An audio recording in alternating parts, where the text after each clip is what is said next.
Hey, it's Spain with Rule Playing Public Radio. This is RPPR Actual Play. We're playing Mothership. In this scenario, I will not reveal the title of it at the beginning because it's a secret for the players to discover. But of course, if you're listening to this, you'll have seen the title, may be intrigued by it, but you'll have to find out what's going on. So we back in the blue collar sci-fi horror setting of Mothership, we're out in the Outer Rim, and if you're watching this, because there is a video version of this, we're using Owlbear Rodeo to show a map of Broadcast Station 65X, a important bit of communication station infrastructure in the Outer Rim, where something's gone wrong, and the nearest ship has had to respond to deal with a mysterious death. And we'll begin there. But first, we have two members of a two-person spaceship. Well, possibly three if the third player shows up soon enough. So let's introduce our cast. So started with Aaron. How you doing, Aaron? Oh, not too bad, Harry, man. So this is Aaron. I will be playing Hadron Locke, a very positive, upbeat research slash it's like systems analysis android, who is on this mission for some reason. He hasn't been known for the reasons why he's on there too, but he's going to keep a good attitude about it as he hurtles into space, playing a ukulele over and over again, not doing Tiny Tim songs, because that wouldn't be courteous to the person writing with him. All right. Very good. And so we'll talk about what your ship has been doing, not what your mission has been in the Outer Rim in a bit. But first, let's introduce the other person on this ship. Thad. It's been a hot minute. How you doing? Hello. Yes, putting the mother in Mothership. It's yeah. No, I'm good. I'm doing stuff. You don't know. I have a life. Who says It's I true. don't?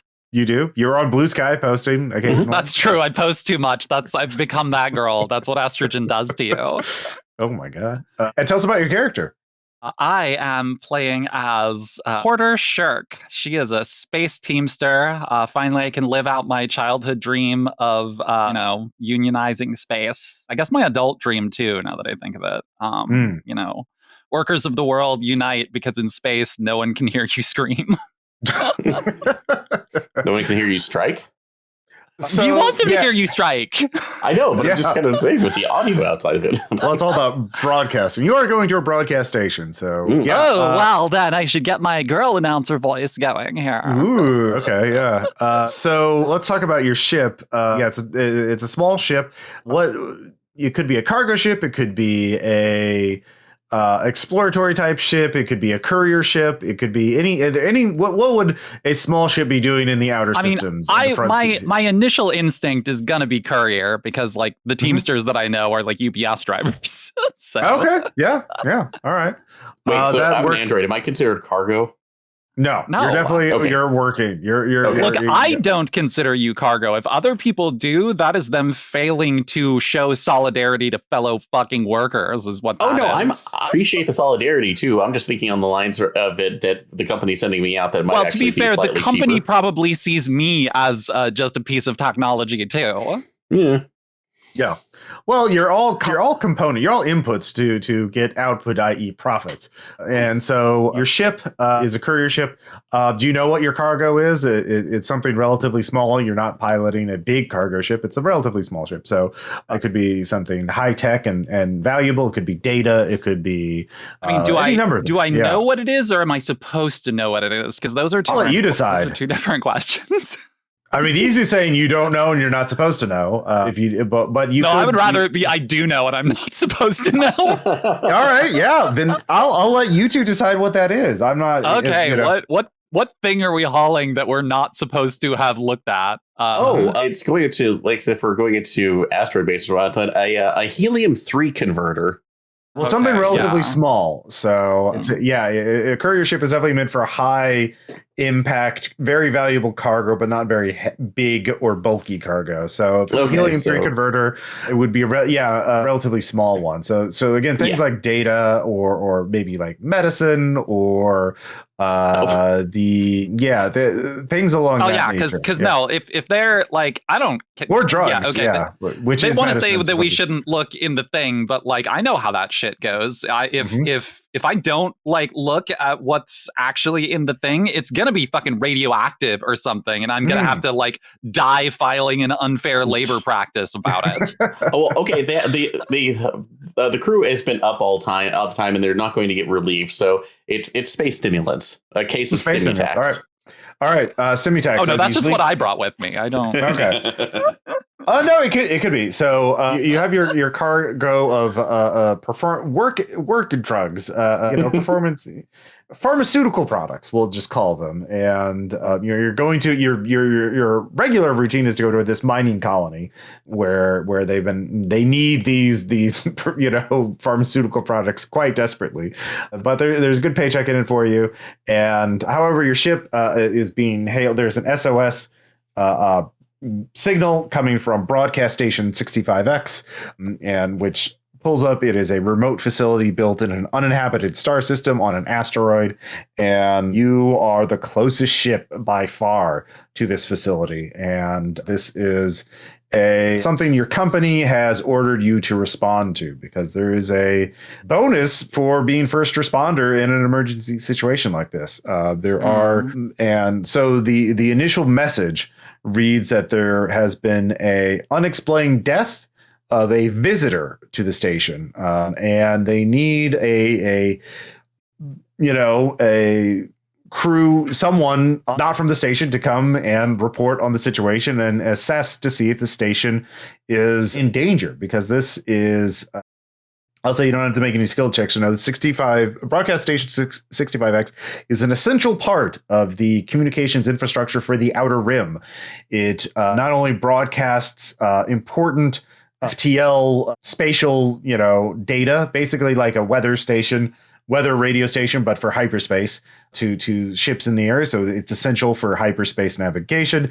It also relays messages from the core systems to the Outer Rim, rebroadcasting them, and provides navigational data. So, and also relays messages between distant settlements between each other. So it is a very important station. And if it goes down, it is very bad for a lot of people. And so you two need to go there and make sure that this weird unexplained death is not going to impact operations.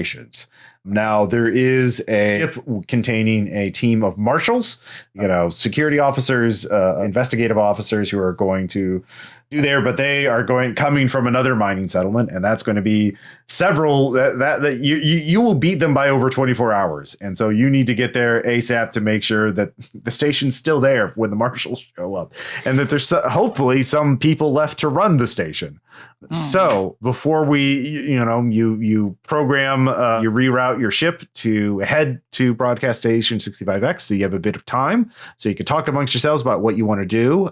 You could try to communicate with the station to find out what they know, and because that message that you got, unexplained death of a visitor, you need to verify and guarantee that the station remains intact until the marshals show up and relieve you. So, yeah. Well, the first thing I'm doing is I am printing out a hard copy of the message and the orders so that I can compare that to contract language later if they try and fuck us out of the bonus. But after that, I guess I'm gonna Locke. I think what should we like? I don't know. Should we like phone ahead? Like I don't. This is not a procedure I've been through before. Have you? No, it's like I'm literally a debugger that's like most of my life, so I have no idea about this. I don't think it would be a bad thing, since I at least can talk through people and get the initial data, at least the initial details from it. So no, I'll put on a comms channel and see what's going on. So start opening up hailing frequencies. How far are we getting out from the broadcast station? I'll say you're actually very close. It's like about 2 hours worth of travel time before you get there. So okay. You have already, I'll say your employing company has already, definitely not Wayland Yutani, definitely a legitimate corporate name. Modular Synergy. Yayland Wutani. Yayland, yeah. And they've told you need to go, but you're not sure if your employer has told the broadcast station that you're on your way. So you don't know if they know that you're coming. They should know that the signal's been received. And also the fact that we should. I don't think this kind of station would have any onboard defensive weaponry, but sure. Yeah, you don't want to. Yeah. Oh, I know ours is not, but I want to make sure they can't shoot us down. Look, we're out on the rim, and if someone just lands and knocks on your door while in the middle of an emergency, who knows how people will respond? So yeah. So we're going to at least make the call. Signal received. We're non-experts, but we're coming to render aid. I guess something like that. Okay. Yeah, basically, I'll send out a message saying just an initial hail right now, and then outside the message saying we are members of the Yale and Wutani Corporation. We've been asked to become first responders for the medical incidents right now. Can you provide us with docking clearance as well as any relevant information that we can study before landing? You get it. There's a bit of static, little delay, and then about a minute later, he's like, "Hello. By the way, what's the name of your ship?" Oh, I assume we have a fucking number more than anything else. We're I don't know. Default name would be Signalis because you're two people trapped on a ship. I didn't know I was going to need to be that gay today. I can do it. It's normal for me now. Well, we are carrying drugs, so the mule. So the mule. Okay, yeah. What number is your mule? Mule 78. How about Mule 78? So all right, yeah, Mule 78. We received your message. This is Dr. Ethan Fukuyama. We do not. There's already a ship on our docking pad. You can moor to the asteroid we're on. But you will have to EVA from your ship to the airlock. Unfortunately, we do not have the visitor ship. We have not moved the visitor ship, and we don't know if we could. It seems to be the computer system seems to be locked. I have not touched it, other than to see that it is locked. So no one else has. Okay, I'm not a cop. Something we could, something we should be able to assist with when once we are on site too. But it is completely understood. So if you can give us coordinates to moor off right now, we will EVA. That's within 2 hours. Yeah, you should. You just hone in on our beacon.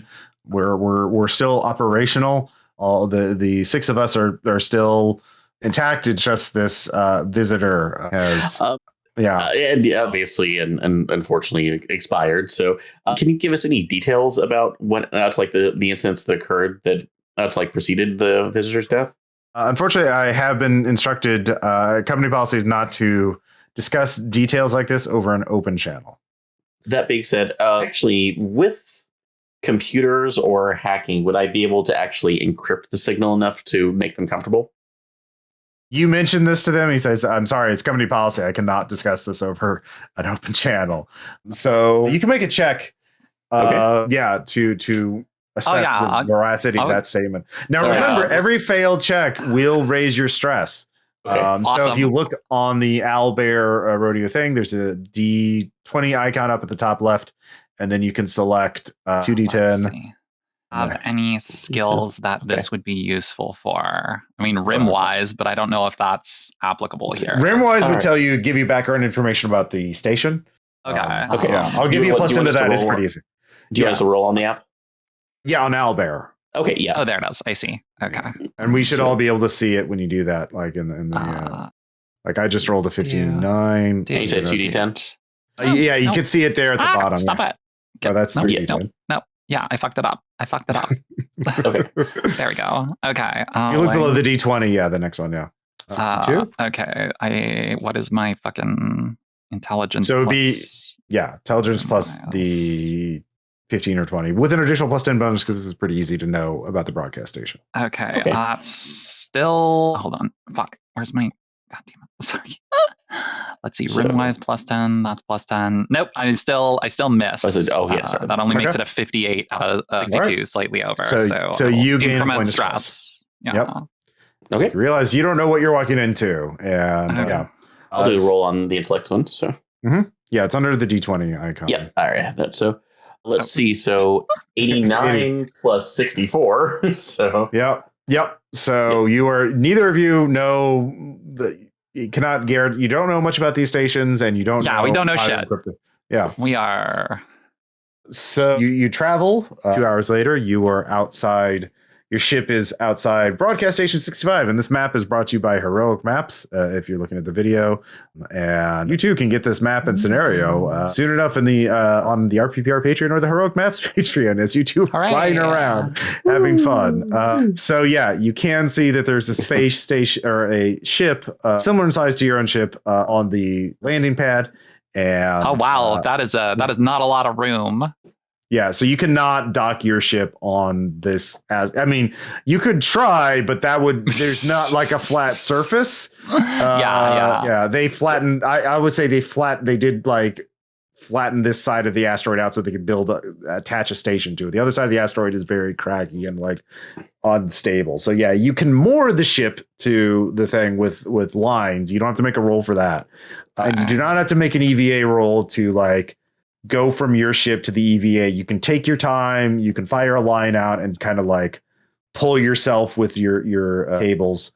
Jacques, are you like sealed for EVA, or do you need a suit also? How does I will say work? You both have EVA suits for this. Oh well, I utilize air for regulatory. That's like coolant and that's like and vocal production. So I wouldn't be able to talk to you if I did that. Also, I'd be incredibly cold. Okay, yeah. But like you won't. Okay, but you won't like die if you're exposed to vacuum in the same Not way. For an hour. Oh, he will. He 100% will. Like androids are basically human equivalent. Yeah. So he needs an EVA suit as well. But you do have EVA suits, the cheapest and weakest ones in the book, in the player's guide. I'm making. Yeah. So I will just draw a little line, a little rectangle here to kind of represent where your ship is, and then you can move it if you want. And actually, let me do that again and make that a second. Yeah. There it is. I don't know. I need to learn more about how to do this to make a full thing instead of just like a big, thick. Well, anyways, I'll say your ship is like right around here. But if you want to move it around, you can. But it's so if you want to set it down somewhere, you can. We're just like wedging it over here, I guess. Okay. Yeah. That's fine. All right, so that's where it is, and the two of you can put your characters in the airlock room. Actually, you can go ahead. Is that number one there, or yeah, airlock room is number one, but you kind of have free reign of the station now. I'll explain what it is right now. But is this like how much? Is this how much like floor space we take up? How big do I need to make myself? You're about one little square, so yeah. But you meet the crew who are here, and so Dr. Fukuyama is here. He greets you after you get in through the airlock. That's the outer airlock. You go through. I have to go through the outer airlock first, Ross. And you see there are 6 people here, and this station, the ship's crew. And so Dr. Fukuyama introduces himself, and then he motions the other people. There's Sadie Bell, there's Argon Tao, who you both can ping as an android. There is Sinead Claude Garcia and Sonia Bilson. They look at the two of you, and Dr. Fukuyama says, our deceased visitor is in the storage room in here, and like that. And so, yeah, we've it happened about 8 hours ago, and we're glad that you're here. We don't know exactly what happened, but he was getting ready to suit up in the EVA room into room number 3, which is the workshop and secondary access. And he his comms cut out and he collapsed. So we went in and we could see blood covering the viewport of his helmet. And so we left his suit intact and we didn't touch him, and we've left him in there. And we waited for someone to come to check it out. Marshals are on their way. They'll be here in about 25 hours, but or maybe a little 24. But yeah, this is our this room here is our main room. Room number 3 is our workshop room. Room number 4 is obviously the bathroom. Room number 5 is our bunk room. Room number 6 is our power generation and fuel storage. And then room number 8 is our antenna control room for our broadcast facilities. So is it that outbuilding there? I don't see a number on it. Yeah, it's there. I don't know why that's. There it is. Yeah, that's the power generator. Yeah. I mean, we have solar panels, but this is secondary. We're Dr. Fukuyama. So since we are here and not on the other channels, could you could you let us know what the purpose of this visitor's arrival was? Did he? Yeah, his name. He said his name was Jackson Gemini, and he said he was a member. He was on a survey. He was a surveyor. And but his ship he needed to repair a ship, and so we granted him temporary temporary access, to land on here and make repairs for 24 hours. He claimed that his navigation software system or navigation system needed a firmware update, and he couldn't do that while the ship was in motion. And so he landed, introduced himself, and then while his nav system was updating, he talk to people. He seemed a bit lonely, and that 4 hours, a couple hours later, he was dead. So yeah, everyone else in the room kind of is looking around. No one seems very happy. You don't need to make a skill check to realize that. And but that's the basic event. Unfortunately, our internal cameras are broken again. We don't have any footage of what happened in here. Have they been broken, or is that a recent development? I thought I fixed them last time, or I thought Sadie, you were supposed to fix them. It's like, it's not my turn to fix them. How long ago is last time? About 2 months ago. Okay, they were down for a week, and then we got them fixed, and then they went down again. Yeah. When was the last time you saw them working? About a week. I mean, they were working. They broke 2 months ago, and then we fixed them, and then they broke, and they were working, I thought, until just after Gemini got here. But then everything's wiped on the camera, on the surveillance system. So I don't know how long ago they broke. Well, I'd be happy to take a look at that for you, and it's as well as and see if there's a continuing bug if necessary. Yeah. Although and that's also outside odd questions. But before he went over into the prep room, but to go out for the tools, did he? Was he exhibiting any odd behaviors, discussing anything that would seem just off base for a normal spacer? Well, he was just real eager to get to know all of us. He was very curious and just kind of very. He said he was just real lonely. Wasn't used to being out by himself so long, which he also Claude pipes, oh yeah, I saw him by the antenna too while he was looking around. He went outside the station a lot. He was real just searching the whole place. Did he disturb anything? No, I mean the antenna. I checked the antenna. The antenna's working fine. I mean, you can check it up on any terminal here. Basically, we're all take turns doing that. So pull it up right now too. Oh, this comedy program seems to be fine. So, anyway, well, I guess we can at least check on there as we need it. Porter, would you want to take a look at the body, and I may be able to take a look at the ship? I mean, I would rather just take a look at both together, quite frankly, because I don't know anything about looking at bodies, but we can at least check the integrity of the suit and see if there's anything else weird. I'm going to my room. All right. Bye. Yeah. Okay. I need to. Well, I'm going out to check on the power. I'm going to go check on the antenna. So Argon goes that way. Let's see here. Sonia sits over here, and then over here. And Claude is like, well, I gotta, fuck this. I'll be, yeah. All right. So they kind of scatter after they see you. And Sinead is also in the main room, sort of pacing around. I mean, I guess this has now become somebody else's problem, so they can go back to whatever their normal day-to-day is. Yeah. I guess.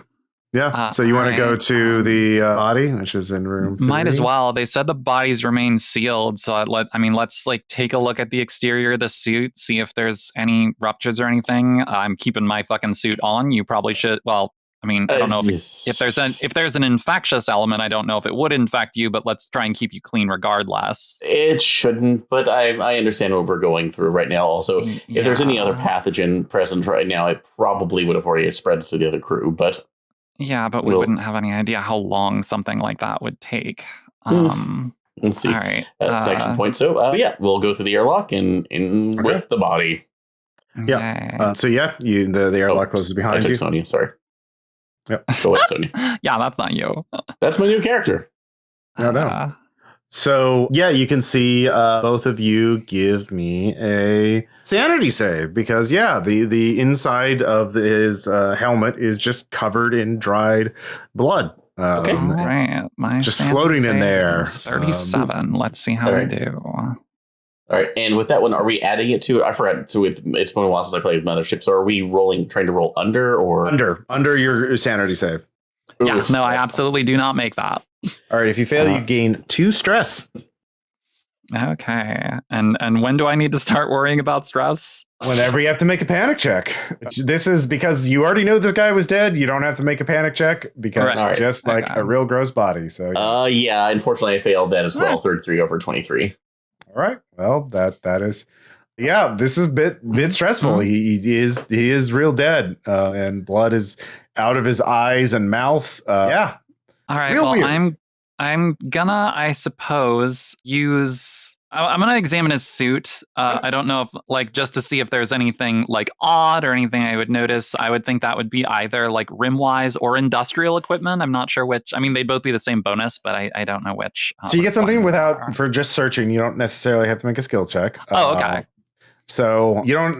This is kind of like trying to go in the Delta Green route of like you don't have to make as many roll for every single thing. Okay. There are opportunities to roll. So, but with a careful search of the EVA suit reveals a small device that is not part of the EVA suit that has been planted and plugged into the suit. Plugged in where? It's plugged into the circuitry, the external circuitry of the EVA suit, and it is partially melted. It looks like whatever the device is, it burned itself out. Now, so you do find that there is an odd device, and some sort of device plugged into the suit. The problem now to figure out what this device was plugged into or what it did, that requires a skill check.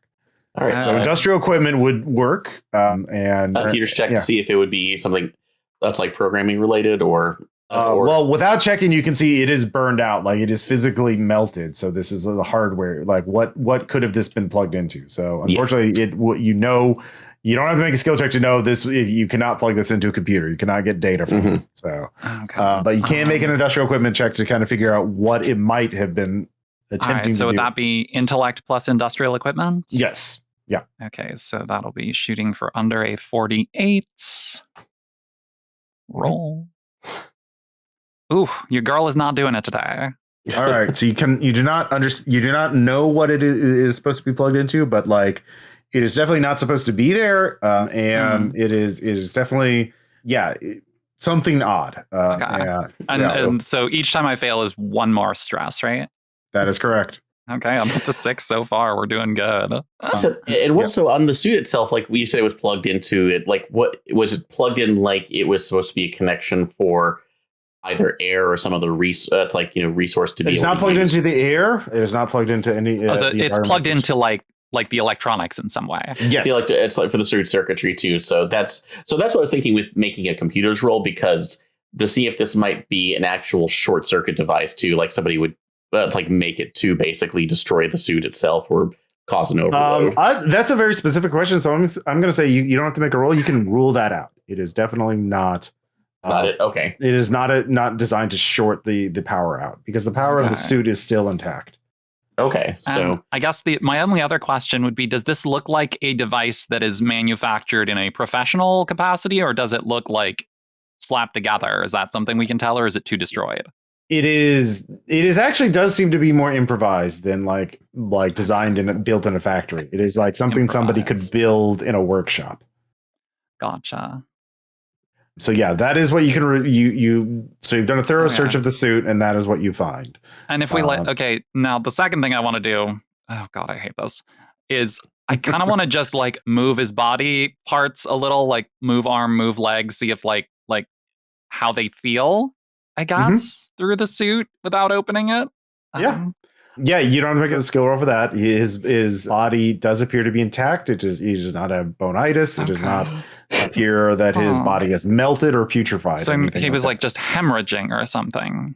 Okay. That's actually a pretty extensive hemorrhaging. That would be a good way to characterize his death. Okay, I guess gonna step away from that, whatever that is.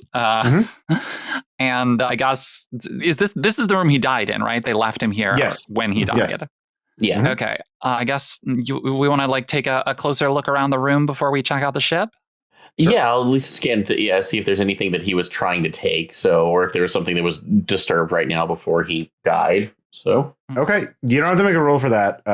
It does not appear. You can see there's basically the shelves and sort of like a bench you can like that's sort of built into the wall that you could flip down, like a baby changing station. Only it's like a workbench. But yeah, there's all the kind of equipment you would associate with needing to maintain a station like this. And also secondary EVA repair and equipment, for emergency EVA repairs, because this does, the little yellow hazard lines indicate where the airlock opens into space. Right. Hey, vacuum. Yeah, it does not look like he had anything on him. It did not look like he was trying to put anything onto him. That was going to be my next question. Yeah, so it looks like he was just wanting to step out. Okay. Well, I figure we should probably check his ship first, and then I guess look at like wherever other places he was working or being. Like they said something about the antenna and whatnot. Yeah, I think at least where he was about to go to. But since we can't, it's like the Dr. Fukuyama was having trouble getting into the systems. I think that could be that's like more of a generalized concern for us to see. At least we can blow up his mission. And again, also, if we get a chance, maybe interview the crew one-on-one just to see what their reactions are. Yeah, I suppose that's. I mean, yeah. That's like a thing. Down to the ship. All right. You go through there. I'm just going to check in and be like, we're going to go and take a look at his ship, I guess. We'll report back with anything.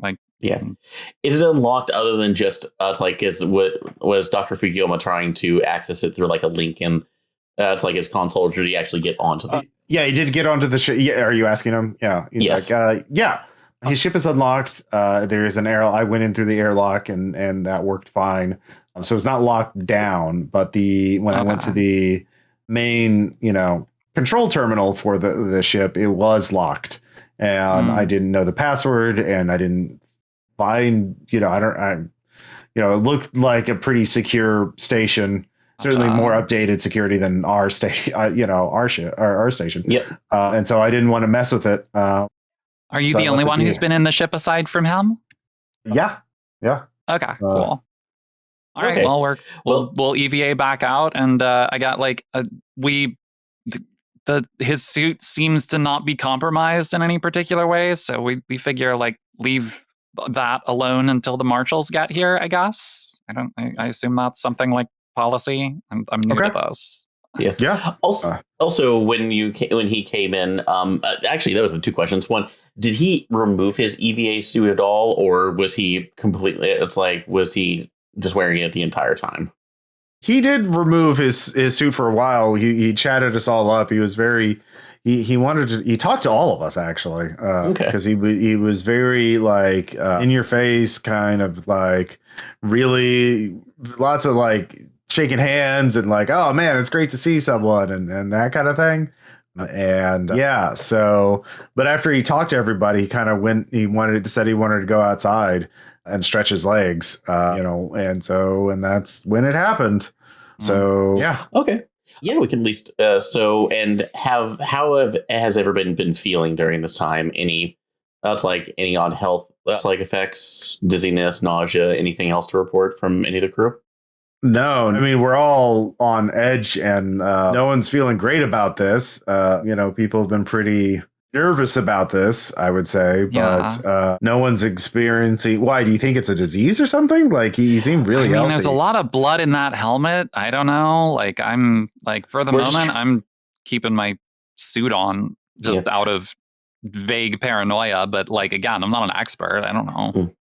We were trying to rule out all kind of different possibilities before we. Before we can at least make conclusion, and also provide a more thorough report to the marshals as well once they touch down. At this point, Sinead kind of speaks up. Look, I have a bioscanner. It hasn't pinged once. That's good then. Yeah, so like if there was something in the air that he brought, it would have pinged by now, I think. So okay. Oh, question at least on the skills since it's been a bit. So I have linguistics. Could that actually could that be adapted to basically noticing if somebody is lying or like that seems like a stretch. Yeah, well, I was looking at the other. That's what Rimwise is for, motherfucker. I was looking back. I just wanted to make sure I was reading that correctly. I would allow linguistics for more like hidden meanings in words and that kind of thing. So like ciphers and stuff like that. But and for certainly like rolling note. Okay. I would linguistics to like place somebody like where they're from. And I'll say for free, since you have linguistics, one thing you've noticed is Dr. Fukuyama and Sinead, who are really the only two who've really talked to you, come from very different sectors. Like Fukuyama actually is from the core systems. Like he has a very educated Harvard kind of accent.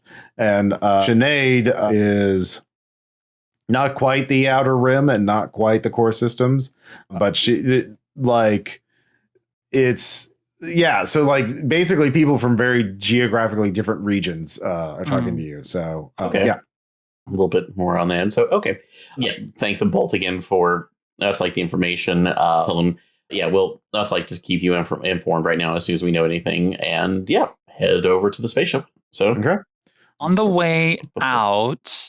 So this is like the general purpose airlock, right? Like the main one. Yeah. There's also like backup. There's they store equipment here as well. Yeah. I am going to check any unlocked or like accessible EVA suits for strange devices before we go outside. Okay. Yeah, you check the EVA suits. You do not find any devices on them.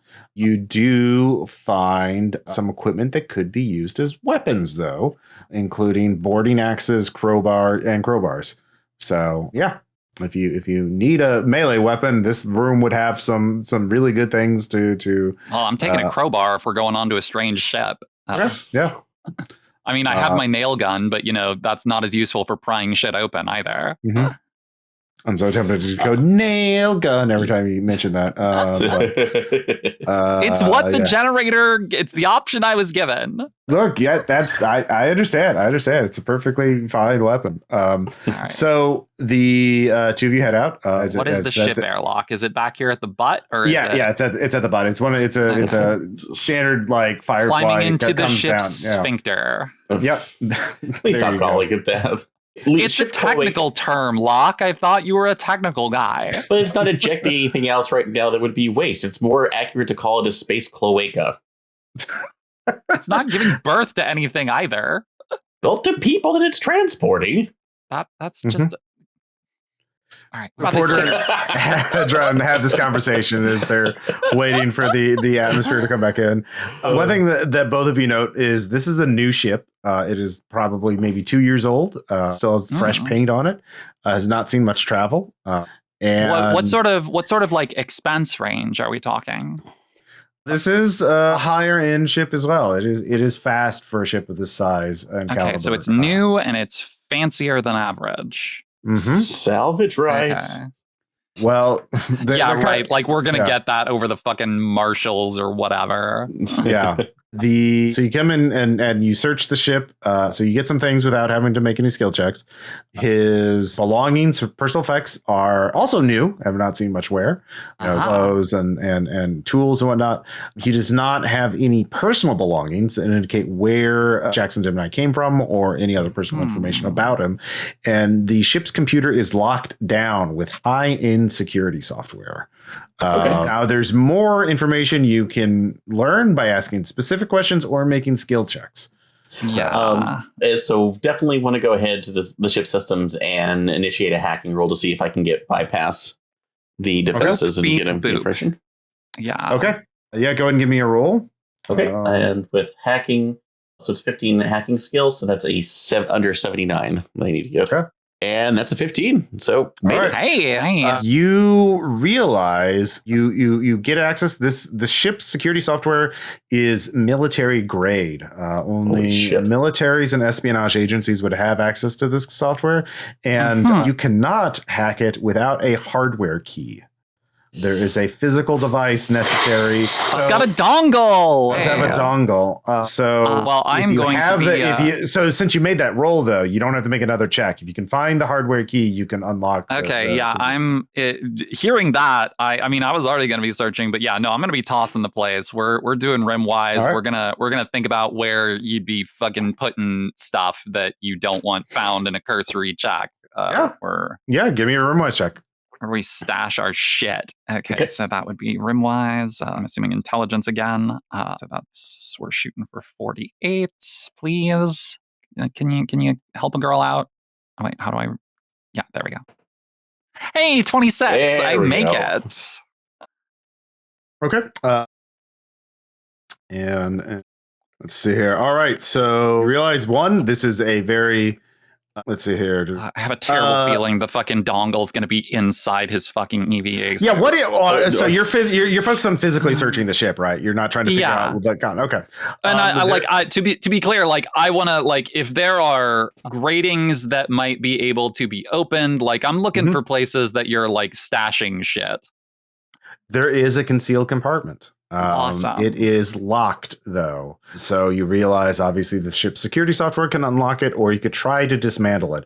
However, if you dismantle it, you might damage something inside. So if it has any sort of burn mechanism or whatever, if he's a fucking spook or something, then I wouldn't be surprised if there's a fucking trap to it. Would that be another hacking check to try to bypass that security? You cannot bypass it. You gotta have the dongle. Yeah. You can make more checks to analyze what information you've had, or to get more context for what is going on here. So, or actually, he still wouldn't turning over anything. Does he have any personal journals right now? Actually, since he's been alone for as long as he is right now, hard copy written stuff. He said he's been alone. That's not the same thing, Locke.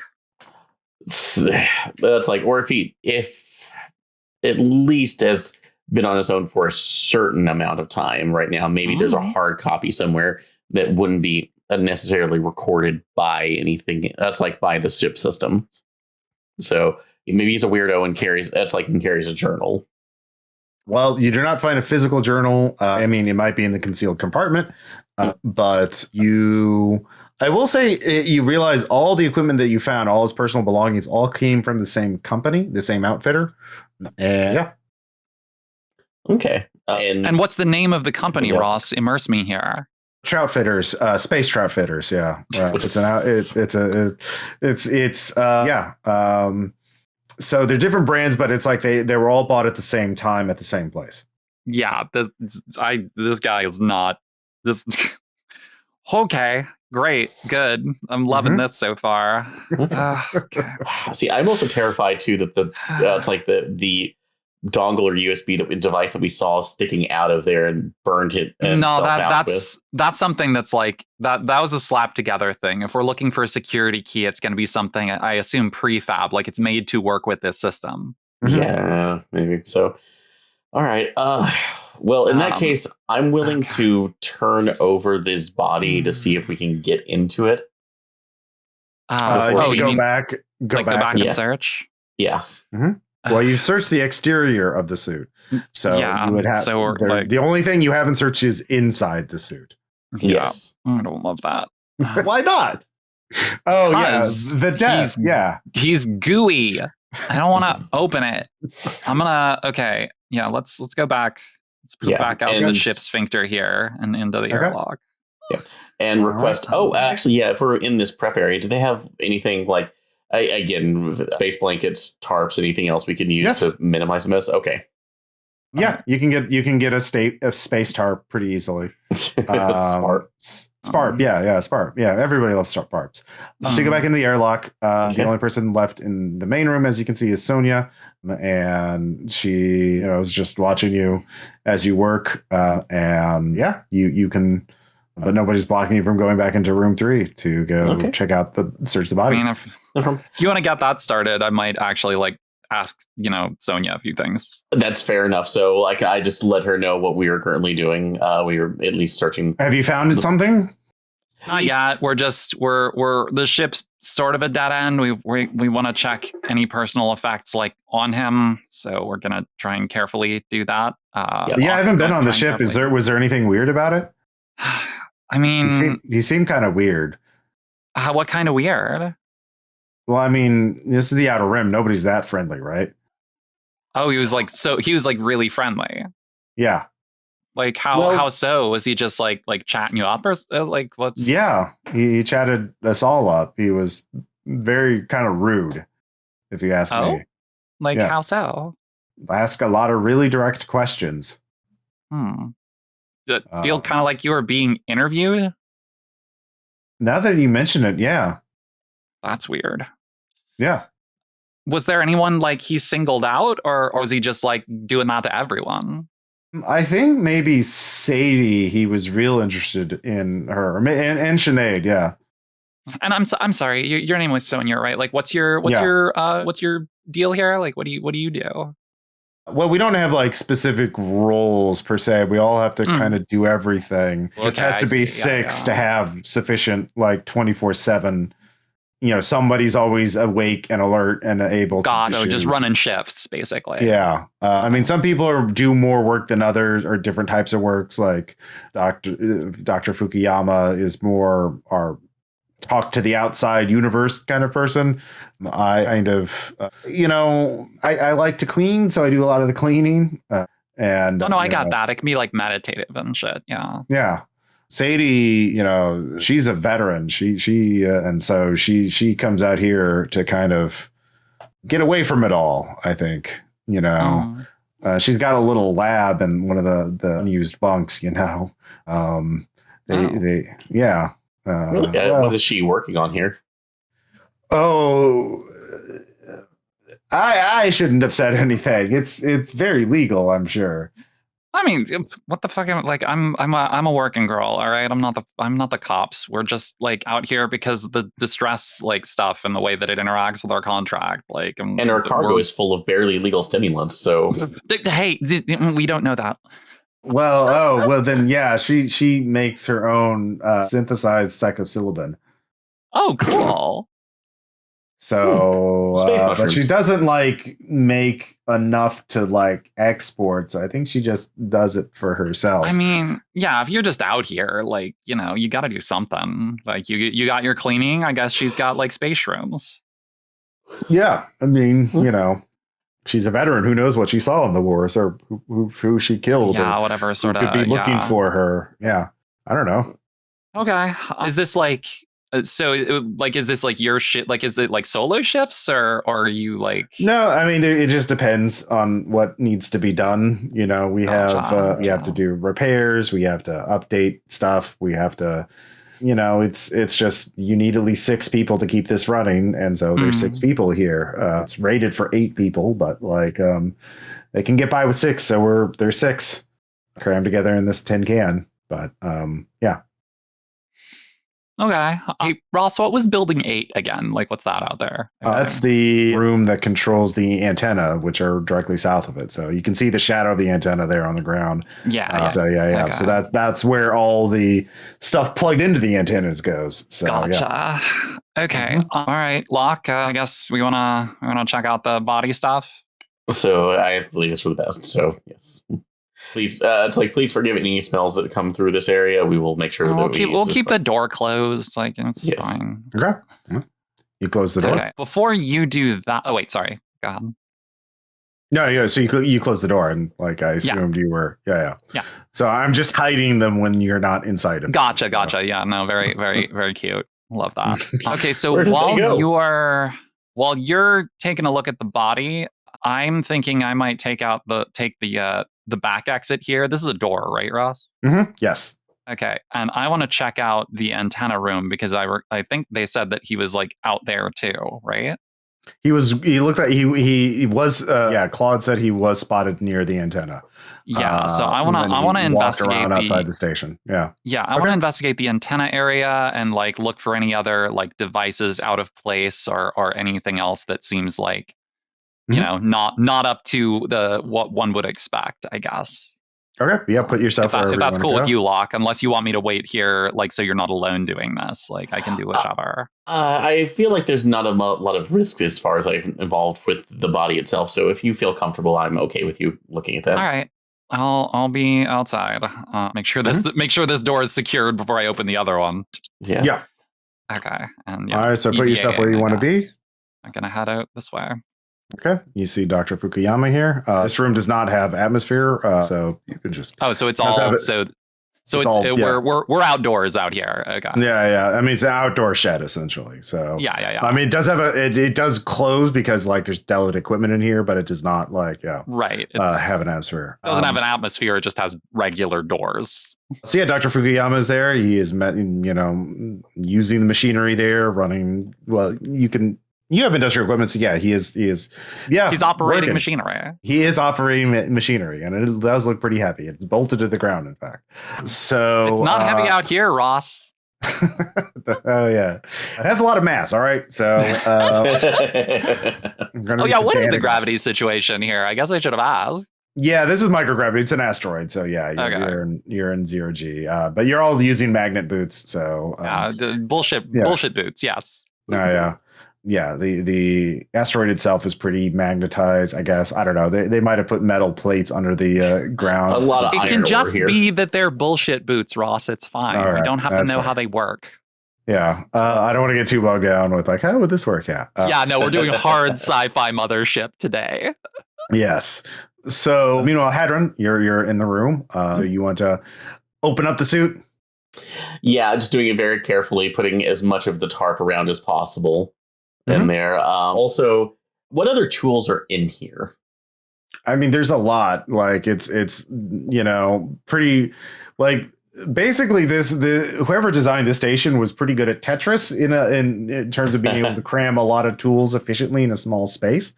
Okay. There's like kind of pre-cut diagram things like this tool goes here, this tool goes here, but like lots of different tools necessary and raw supplies in order to keep the comms running, the antenna running. So, okay. Mainly, I will keep if there is some sort of like excavating pickaxe or something that they were using to collect samples along that's like the asteroid one. Keep that out just in case. No, nothing like that. This is all delicate, more high-end stuff. There, like I mentioned, there are boarding axes and crowbars, but they're in. I'd say there's like one crowbar in the room. Like most of the heavy brute force stuff is in the main airlock, not in this room. This is more the main airlock. Okay, like fixing a circuit board or that kind of thing. So in that case, right now, I'll probably go ahead and I'll just say right now that I grabbed one of the other pickaxes or something to put us in here. So no. Just in case something should happen. So, their pickaxe is a bit of boarding axe. So, like, tomato. Yeah, because they have stats for that in the Mothership guide. Okay, so that's fair. So, I will start carefully. It's like that's like disengaging that's like the interlocks on the that's like helmet. On the suit. Okay, yeah. You don't have to make another check because you already got scared by the blood. But the blood starts floating out because it's microgravity, as we established. You can get them out of the suit. And it does for free. I'll say it does not. It looks like all the hemorrhaging was the head. He's not hemorrhaging, or he's not leaking blood from any other orifice or body part. There's no open wounds. But the ears, especially, there's just lots of blood and some tissue coming out of his ears. And when you said tissues right now, does it look like that was put in? That's like pre or post mortem. No, like tissue coming out, like organic. No, tissue like human tissue. Human tissue. Okay, sorry. I thought it was trying to plug itself up. No, he didn't have his ears plugged. His brain. Okay, so but there's definitely at least a rupture of some sort. So rupture is a good way to describe it. Yeah, his inner ear like ruptured and exploded out. So real painful, probably. So Yeah, you can do some kind of examination just with intellect. Yeah, I can do at least intellect too, because honestly, it looks weird because it feels like that's almost concurrent with being actually exposed to exposed at least to a drop in atmosphere without being in the suit, but that Okay. makes a little sense. But yeah, I'll go make a roll on that. So I need to get under 64. Odd 3. Okay. I think his suit was intact. His suit was not compromised. So it is not a depressurization or anything like that. In fact, you believe he died from like a massive cerebral hemorrhaging that was far more violent, and yeah, it just like the inside of his head is probably real gooey and messy right now. So not like any disease you're aware of that could happen this suddenly. It's a phenomenon that you are not familiar with. It is, but it does not strike you as the result of a pathogen. And you also made a successful roll, so you also realize his left pinky finger is cybernetic. It is a cybernetic prosthetic that is designed to look like flesh, human flesh. It is concealed, but you look at it, and the tip of the finger pops open, revealing a computer port. Pinky dongle. He's got a pinky dongle. Is it? Am I able to disengage that from his hand? You have to cut it off, but yeah. Okay. Yes, technically. So while you're doing that, meanwhile, Porter, you see Dr. Fukuyama working. You can talk to each other. Because I knock on the door, and then I realize I'm in space, so that doesn't work. Well, there is like a little internal radio channel for everyone on the station that's kind of like a voice chat, but like it also is like ding, your visitor approaching antenna room, and so Fukuyama knew you were coming. So yeah, and so yeah, he's like, oh, hello, have you learned anything? I mean, not much. Yeah, the ship's pretty bare. I just wanted to take a look around, the places that he'd been like working or like possibly just like out near, just to see if there's, I don't know, anything of note. Just taking in the scene, as much as possible, since that's mostly what we're here to do. Yeah. Did you get a chance to talk to him too much while he was here? Or? Oh yes, he talked to me. He was expressed an interest in my research, which is quite unusual for a visitor. What kind of research do you do? Oh yes, well, I'm actually a sociologist, and I came here because I'm in a very long-term research project about studying the spread of humanity in the outer rim systems. So I doing a lot of work to keep track of how settlements grow and change over time, and then the spaceship traffic. And it's fascinating work. And I made a deal with Utani that I work here at standard rates, even someone of my expertise and stature in the academic world, frankly, command a much higher paycheck, but I'm more than qualified I could run this entire station by myself if I had enough hands. But it's so they're getting more than their money's worth, and hopefully yes, because my research is so important. I'm tolerated in order to the sacrifices we make for our my work. Hopefully, I just I worry sometimes about like you don't get anything free from old Y-dubs, so just make sure that you're like make sure that your research is going to be like credited to you, man. That's all I'm saying. Like, do you? Oh no, my research is independent of them. I'm with the Neo Massachusetts Institute of Technology. So yeah, I'm just saying. I've worked with a lot of contracts in my day. You got to watch out. Your concern is duly noted, but I have a lot of work to do, and I hope you can clear up this matter quite soon. I don't want settlements to avoid us or stop talking to me if they think we're haunted or anything. But is that really like is that a thing? Do people think like stations get haunted? Oh, I can tell you all about the superstitions. Sinead, of course, when you get her drunk, talks about some monster killing her last crew. She's a bit unstable. These people develop all kinds of ghost stories. Well, I mean, there's a difference between saying something's haunted and like biological entity of unknown origin. That's different. Oh, though, you see, that's the kind of superstition I'm talking about. There's no unknown biological entities. We're alone in the universe. That's clear. There's unknown biological entities on Earth. Like, are you No, kidding? Come on. that's foolish. I can't believe you looked quite many more how I can't believe you would fall for that. How many more? I'm not talking about anything insane. I'm saying like new species of insects are discovered all sorts of time. Like, man, you gotta be careful with what you presume. No, it's all superstition. They're all projecting their own biases and intellectual inadequacies on each other. And yeah, it's rather simple. You looked more intelligent than that. I'm actually shocked that someone like you would fall for such foolishness. What, would think that like there's more to what, like there's more that we haven't discovered? Like, look, I'm not saying that whatever monsters are real, but I'm saying that, like, it's big universe, man. Like, when you get back to the core systems, look up something called the Fermi paradox, and you'll understand. Okay. Anyway, I'm just checking equipment. I'm I'm not going to touch or unplug anything. I promise. But I'm familiar enough to just like see if anything is noteworthy for given over to the marshals and stuff. So don't mind me. I just get this cleared up so we can get on with our lives. Okay. So I guess I'm gonna look around. You can, yes, you sure can. You can make some sort of skill check to see if there's anything weird about this. Yeah. Because like I'm looking for anything that. I mean, I know the device that we found on him was like burned out, but I'm looking for anything that's like ad hoc coupled together, like that kind of thing. Yeah.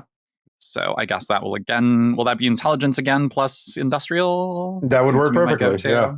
Okay. So that would be 48. Still 58. God damn it. Actually, I'll give you a +10 bonus because Dr. Fukuyama is right there, and when he is condescending about it, but he is able to like, what's this do? What's this do? And so I'll give you a +10 bonus, and so that will hit it right on the dot.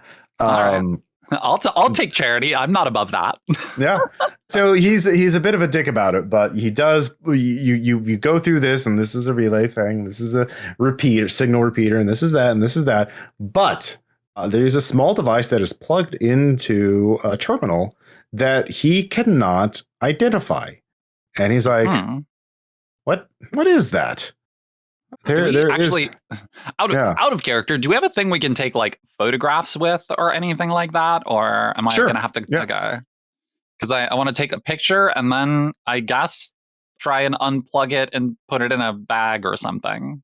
Like there is an unauthorized device plugged into one of the servers. That seems bad.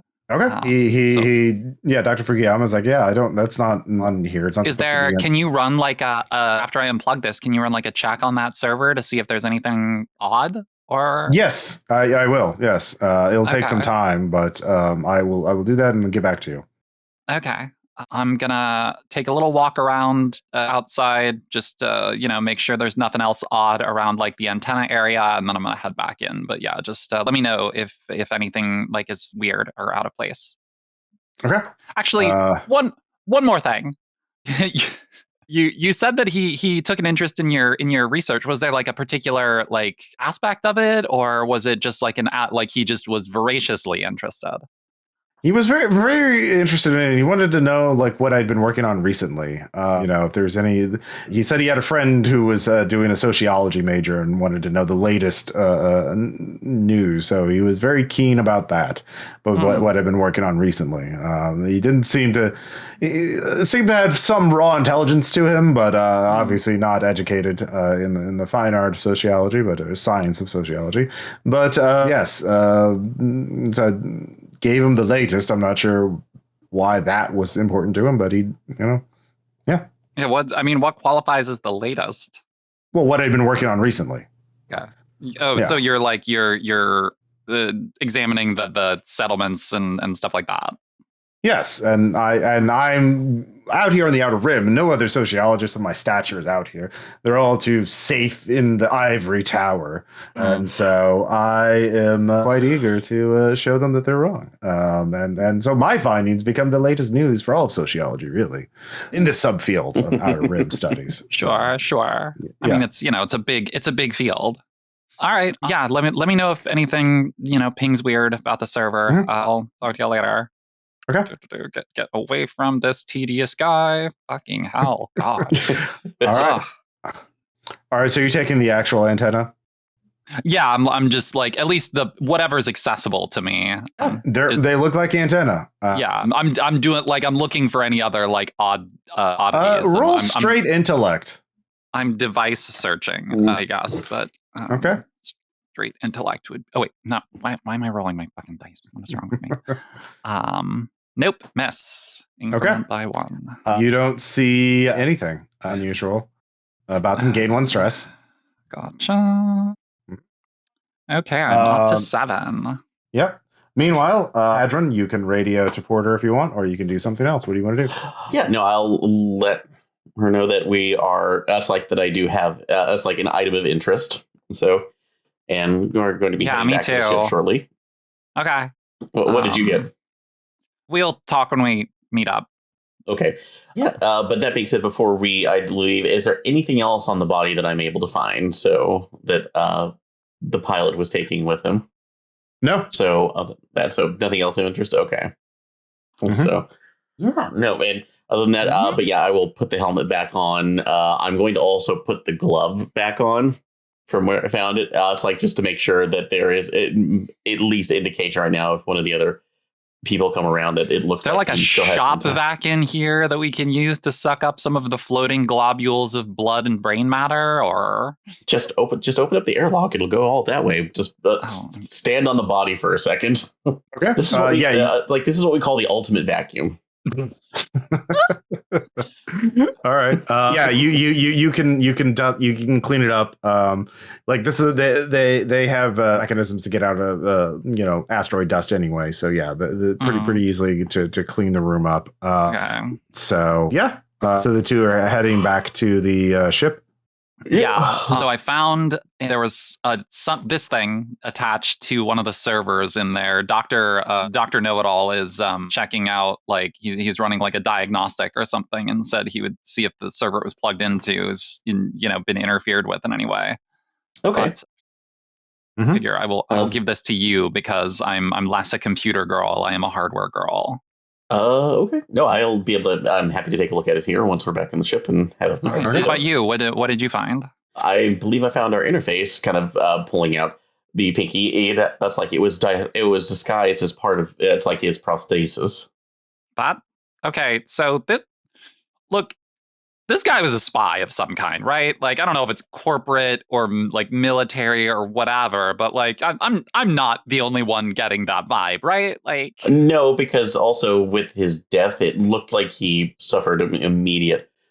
Well, that's like traumatic. That's like traumatic brain injury, and like I have suspicions that he had something implanted in his head that may have caused. That's like what part of the suit is the thing attached to again? Whatever was on his suit. It was his hand. It was his left. No, not the finger thing. The fucked device. The device in the antenna room was hooked into like one of the servers. No. The device on his suit. What was it? Was it attached to Was it attached to comms? Was it attached to atmosphere? It was attached to comms. Now that you look at it very closely, yeah. That's weird, because I was wondering if maybe it was attached to like the internal atmosphere of the EVA, and maybe there was like a pressure thing. But and we had checked it, and it was inconclusive at least for that. So, but no, he may have received a signal that either sent something or overloaded, and we had an implant, we don't know if that thing is. I mean, that's burned out. We don't know if it's something that was meant to send or receive or both. Yeah. Okay. At least, hopefully, we will get some information, kind of waggling the. That's like the pinky drive. Yeah, so. Yeah. Let's go into the sphincter and use his pinky on the thing. Sure. But as you're coming in there, Argon Tau is coming out. He was the android you saw earlier. When you look at him closer, you realize Argon is an older model android. Should have been retired years ago or upgraded. There's also Claude here. Don't just be throwing around the retirement word, Ross. All right, that's pretty dark. Well, yeah, and so Argon looks like he just unsuited. He's been out, and Claude is there sitting there eating a can of beans, watching the two of you. Yeah, that's like, were you out? That's like, did you have to take care of something else on the one of the processors or?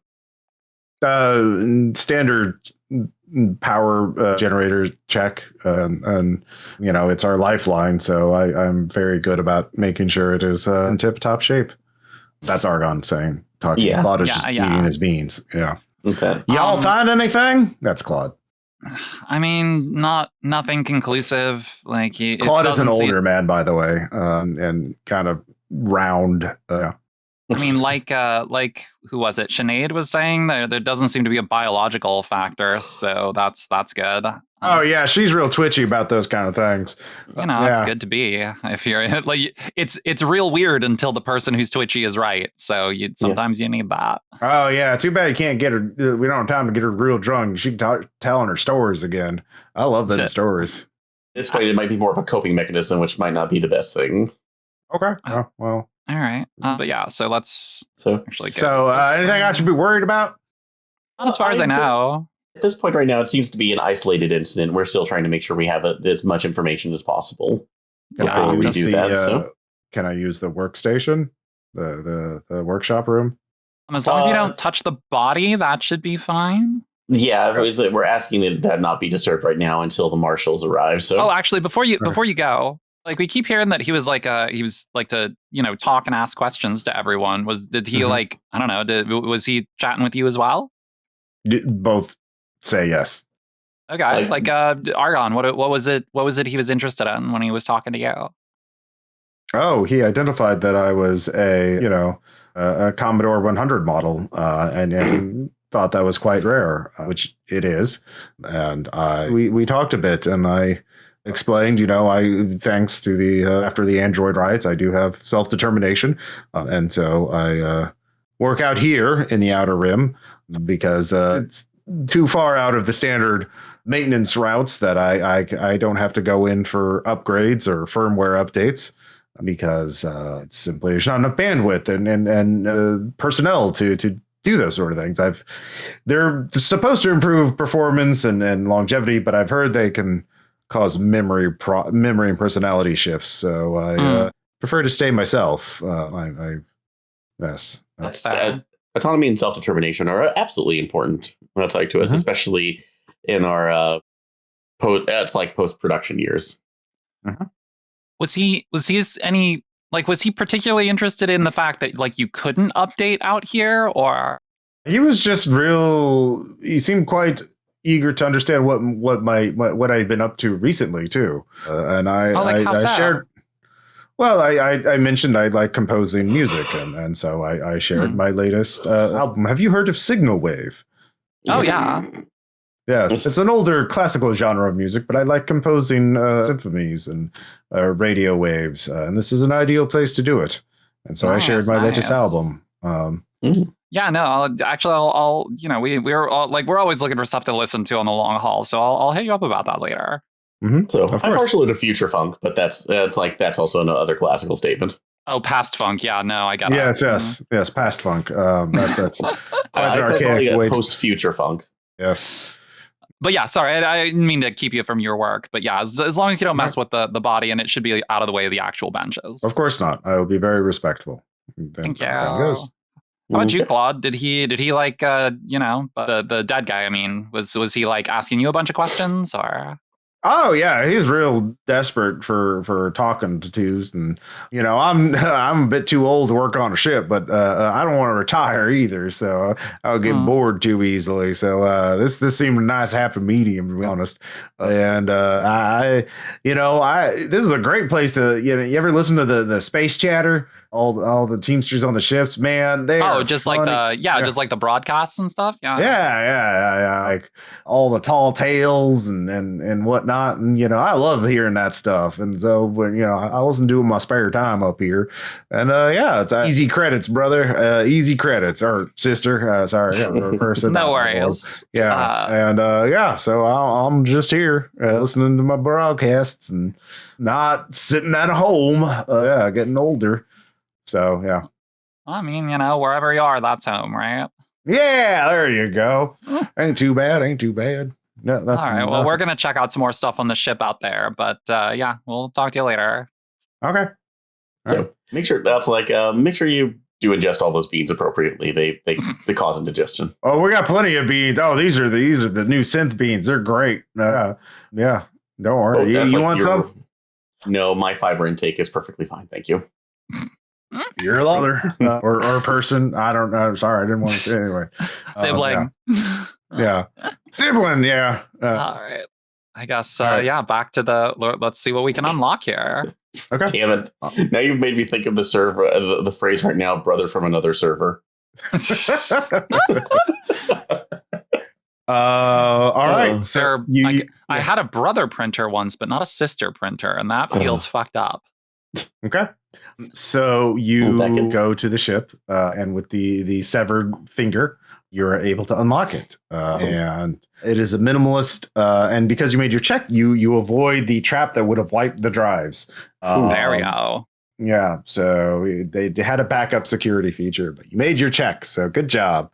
And you're able to unlock the compartment. Yeah. Inside, you find a submachine gun, a shotgun, 6 satchel charges, and a quantum entangled communicator. And there is a special feature on the quantum key. There's only one address in the communicator, which is all caps *18. And there's also on the ship's computer. There's minimal logs, beginning mission, locked into vector, and a background dossier called Oblivion Broadcast. And Okay. Does it describe what this broadcast is, or just? Oh, it sure does. It's a detailed eyes only read. No organization names are listed on here, so you don't know what organization this guy worked for, but it was definitely a very Black Ops kind of vibe you're getting from this. Cool. What was it supposed to do? So, yeah, if you want to read it, that's going to be a sanity save. Yeah, absolutely. So, yeah, I'm going to want to read it too. All right. Both you give me a sanity save. All right. What's my sanity? 37. Okay, come on, dice. Be my friend. Oh, of course, Aaron rolls under mine. But I didn't roll under mine. I was like, that's 37. I only have 23 sanity. All right. Yeah, in fact, why don't we do this? You'll make your panic checks after you learn the information on here. So you both gain 1 stress, and you have to make a panic check. Okay. So the Oblivion broadcast, background report, memetic hazard, top priority, elimination, faint origin, background, faint signal originating from galactic core, untraceable, indicates millions of years old at a minimum, high-end equipment, communications equipment calibrated to exacting parameters can detect a broadcast, which can be played as an audible signal to humans and androids. No one who has listened to the signal can actually explain what it sounds like, though. Computer analysis indicates it should sound like random static. However, victims who do listen to this describe a feeling of euphoria and profound awe when asked about it. The broadcast reprograms human and android minds, rewriting neural pathways. Exposure is not guaranteed to cause this, however, to victims who do have neural pathways reprogrammed, they become hopelessly addicted to listening to the broadcast. Also causes biological mutation in humans and androids. After a certain point, a point of no return occurs. Rapid metamorphosis into entity codenamed Oblivion Communicant. Communicants retain their intelligence, but seek to spread the broadcast to as many victims as possible. They seek out any means to relay the signal and play it to bring more into the worship of Oblivion. Oblivion communicants have been observed to survive indefinitely in deep space, so they can be theoretically found anywhere. So some believe it is possible communicants know the location of the broadcast. So if one can be tracked, that is top priority. Looking over at Porter, it's like, this is an issue. Go ahead and make those panic checks. That's a D20 check for each of you. A D2. Holy shit. Okay. All right. And so you want to roll. You want to roll if you roll lower or equal to your current panic or current stress. Current stress. You have a bad reaction. Okay, so the real question is, do I use my trauma response now or do I keep that in my pocket? Let's just roll it. Let's just see what happens. Okay. My current stress is 8. Roll it. Oh, thank God. Good job. So, Okay, Right. we're not cracking yet. well, let's see. I have to roll, but I have to not roll under 4. So I was using the react it. royal we. Yep, you want to roll high. Oh, Okay. okay. We're good. Okay. right. So neither of you lose your shit. Okay. Given so, the fact that we have the song out of time. You have just read the Oblivion broadcast dossier on the ship, and there's a quantum entangled communicator, and to star sign 18, which you surmise must have been Jackson Gemini's boss. And yeah, the ship is full of weapons, and yeah, what do you want to do? Okay, well, Like, was he coming out here to stop this? I from being don't know. Okay. So- you examined his body, right? There wasn't anything like other than being brain crunched. Like there weren't any like mutations or anything, were there? Like Not that I could see externally, but also, unfortunately, I'm not a medical expert either. Okay. I'm really not loving the list of people that we've talked to whose like entire pastime is listening to signals.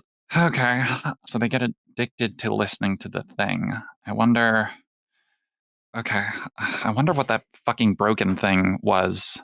Or okay, I should probably check. Oh, at the the very antenna. least, yeah, I don't know. Okay, first things first.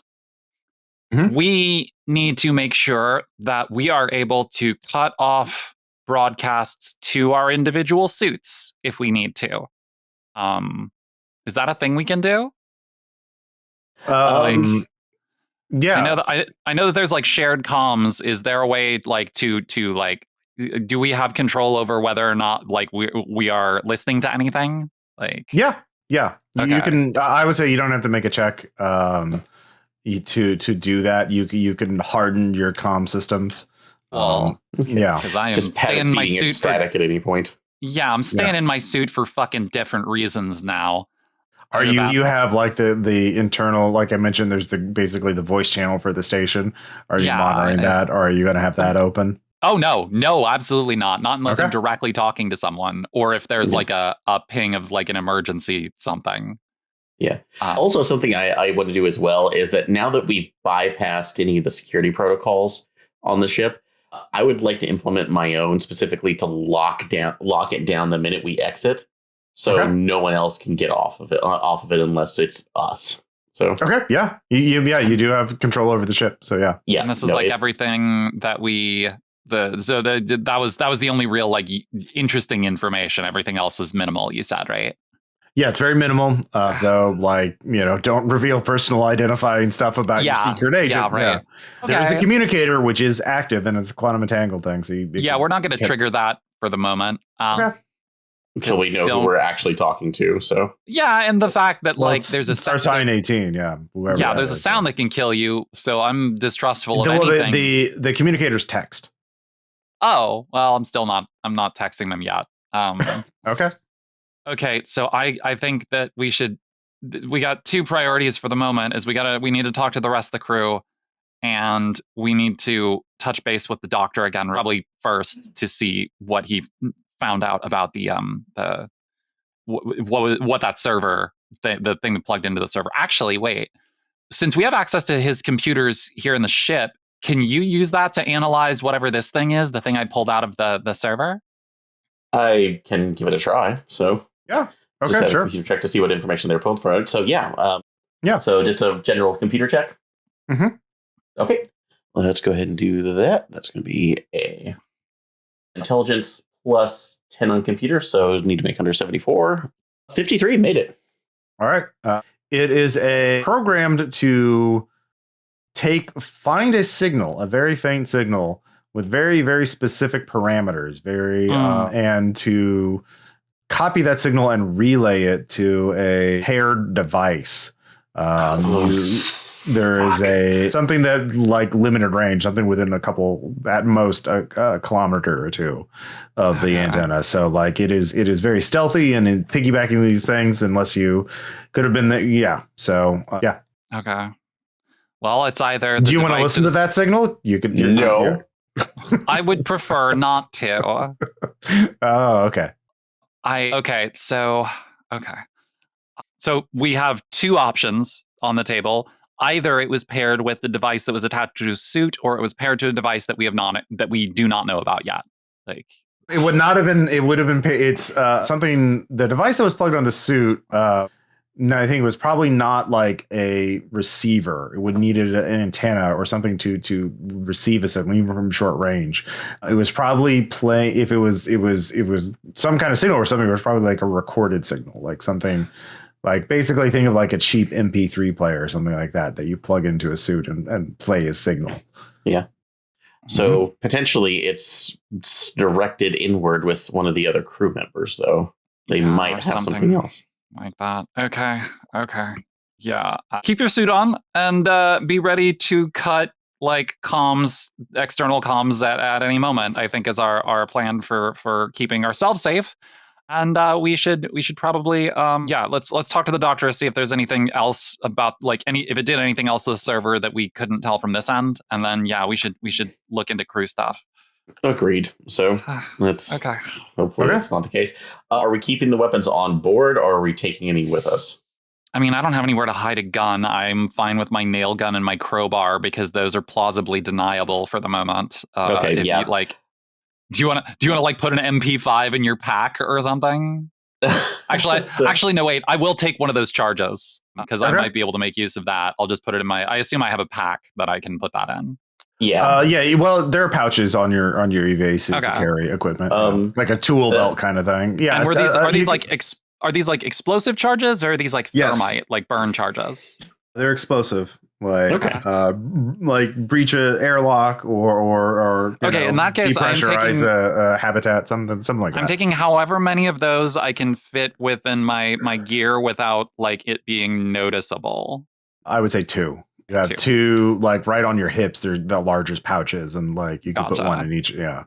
So, what was the big? Yeah, and you said like what were the 2 guns there? You said it was like a machine gun, a submachine gun, and a shotgun. Yeah. And a shotgun. Okay, so unfortunately, that would be too big for, let's say, a ukulele case. So, but did you bring your ukulele case with you?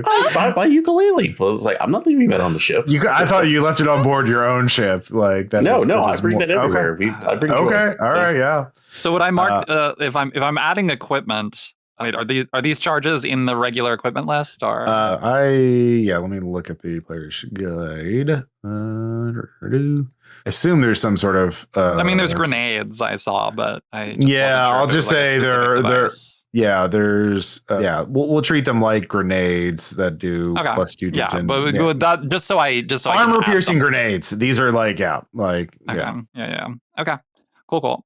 All right, 1, 2. Okay. All right. Okay. So let's take the long way around here. Then I guess we'll go out, see if the doctor is still out in the outbuilding. Yep. Same here. And I'm going to go ahead and stash the other guns in here where we can get to them. Yeah. Actually, can we stash the guns in our ship? Can we get? Yeah. You can use a drawing tool and make a little X or a circle or wherever you want, and we'll say that's where the guns are. Okay. So by the ship right now in the mooring right now. So you see if you hit D or you go to the draw tool on the right side, you can draw it yourself. Okay. Oh, okay. Oh no. Undo. Yeah, probably not in the shadow part. That looks like it's going off the side. So Well, I mean, it's all the side. We're in space, Ross. What do you think? There's a down? What the fuck is wrong with you? Who are you kidding? Well, it's at a down from your current angle. All right. So everything's relative in space. All right. So are you just leaving them on the ground? Or are you putting them in a pack? Or are you trying to dig in? We're burying them. So just basically like a very, very shallow one that can just be brushed off. And okay. Yeah. Yeah. That takes you a couple minutes to do. Oops. I'm still in draw tool.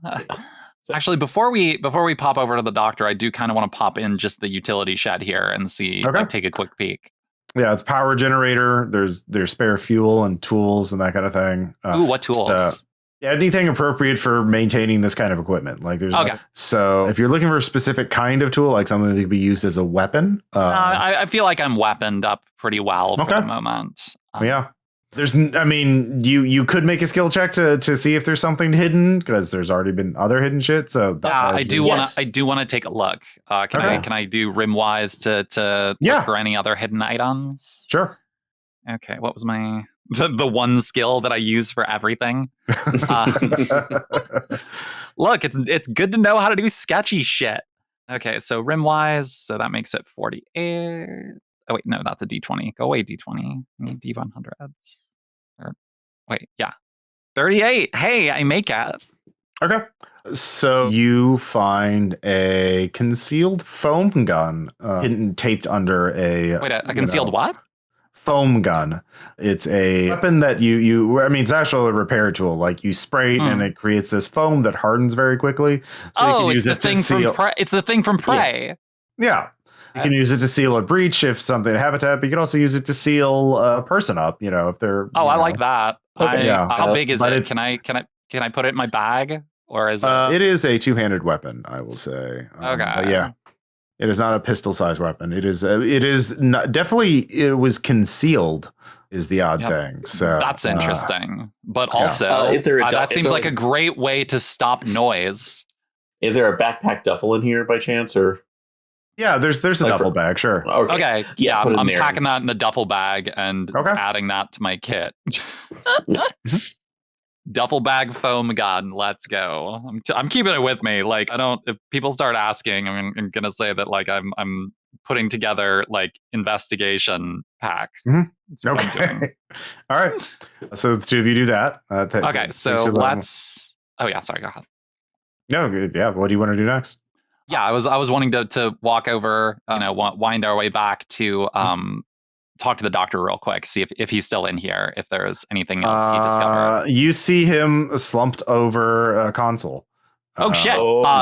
Okay, looking at him. What's cursory examination? Just glancing. Like, what is he dead? Is he? He is quite dead. He is.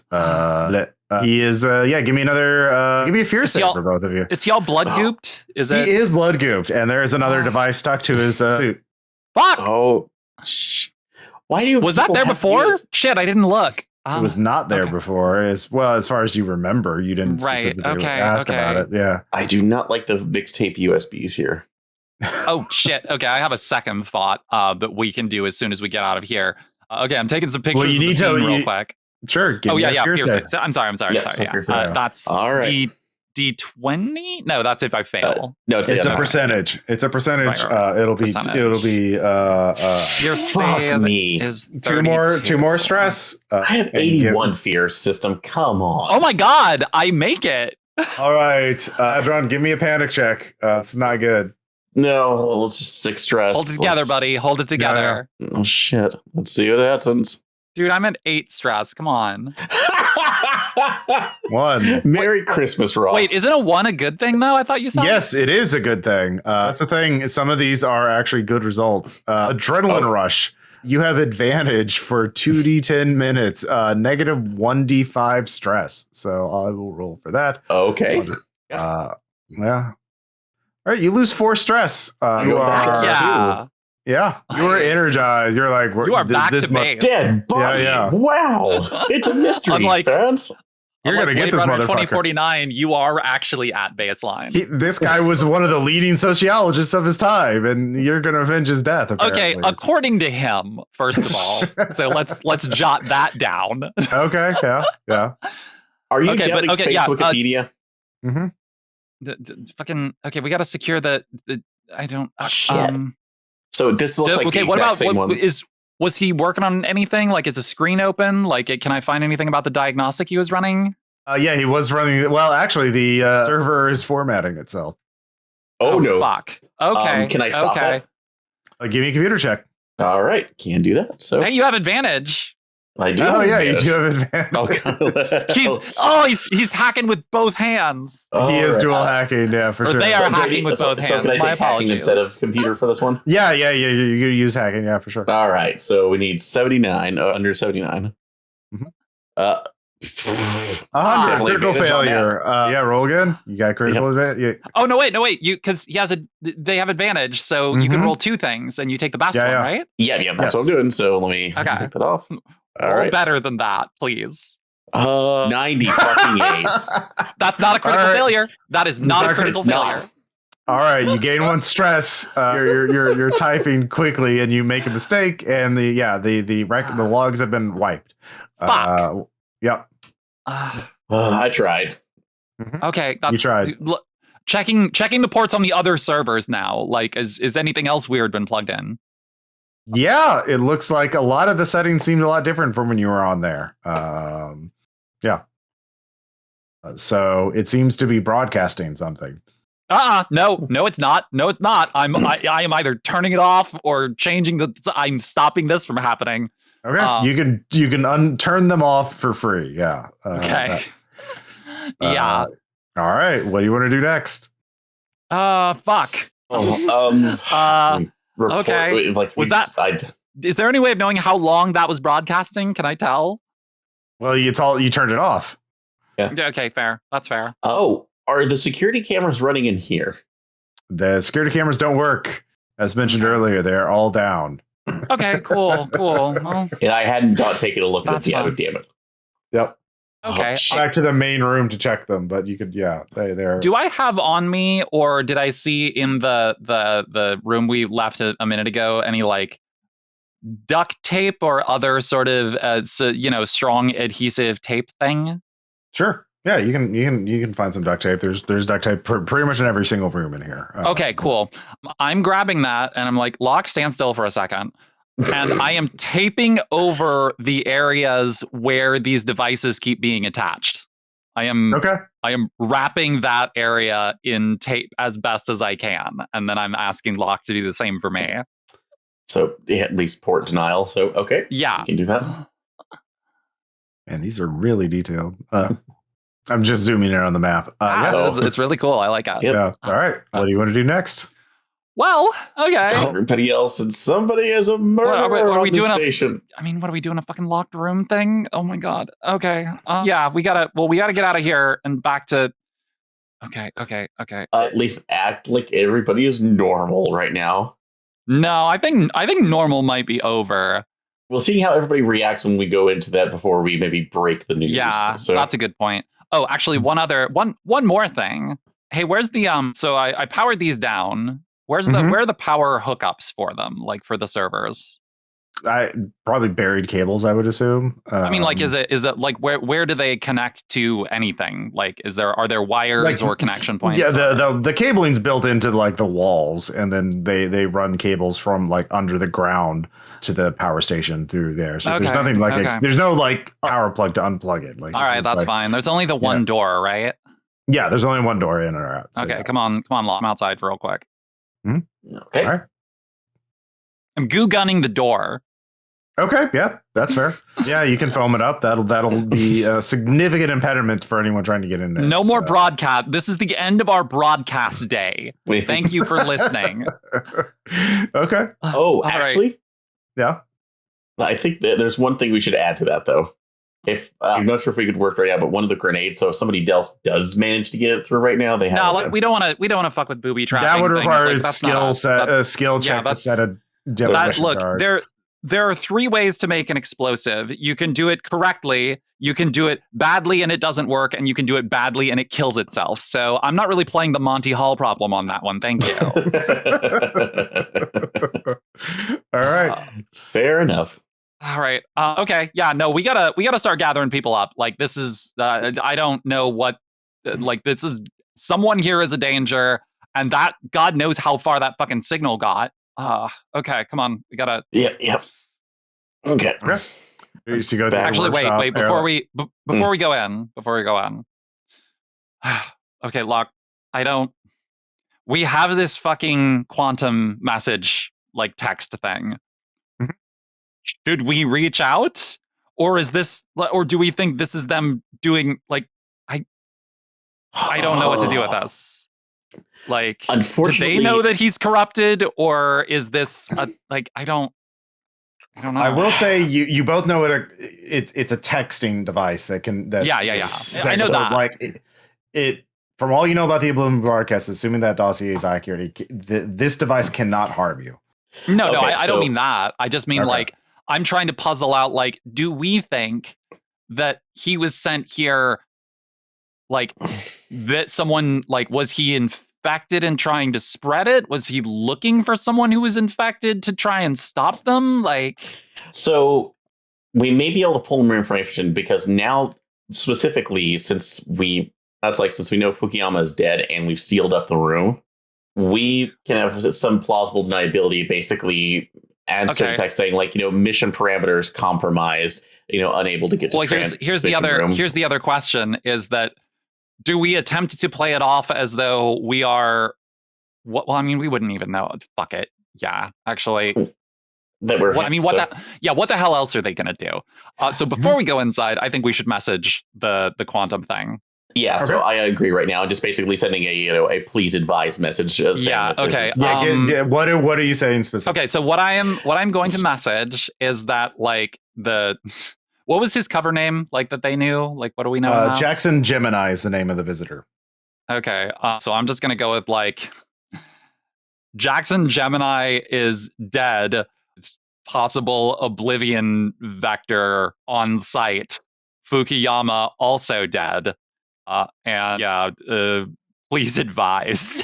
And I also say, like, by, like, device attached to suit. Like, I'm just fucking telling them, I don't care. Let's go. Identify. Who are you? Outside response team. Are you Porter Shirk or Hadron Locke? Fuck. Outside response team seems to be enough. What is something that only, let's see here, odd or even? Even. All right, Hadron, what's something only you would know? That I had a particular romantic relationship with one, that's like off of one of the other that's on one of the long haul mining missions I was on. So specifically, like that when I was not supposed to. So. Ooh. Are your feelings for Clarissa Thoreau still the same? Just kidding on Porter. We have to come clean.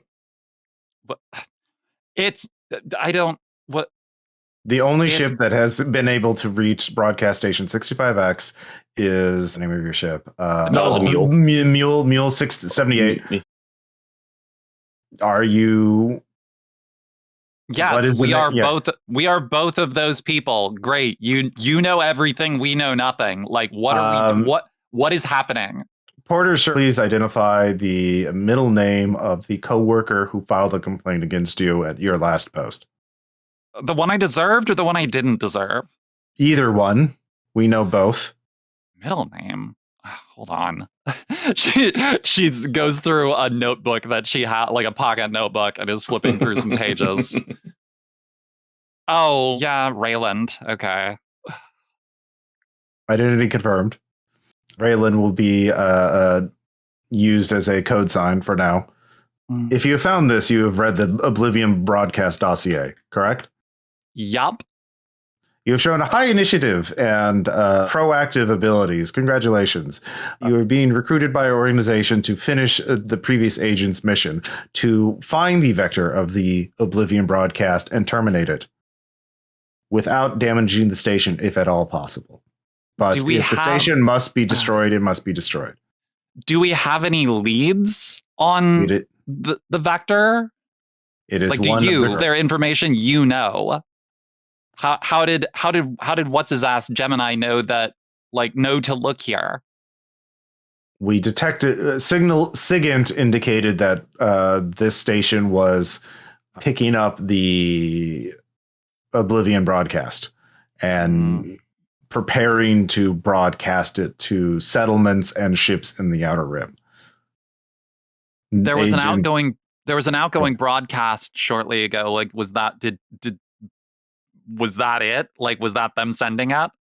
If Dr. Fukuyama is dead, that indicates that the infected believes that you are close to identifying them and is taking measures to prevent identification and or securing the station by neutralizing everyone on the station.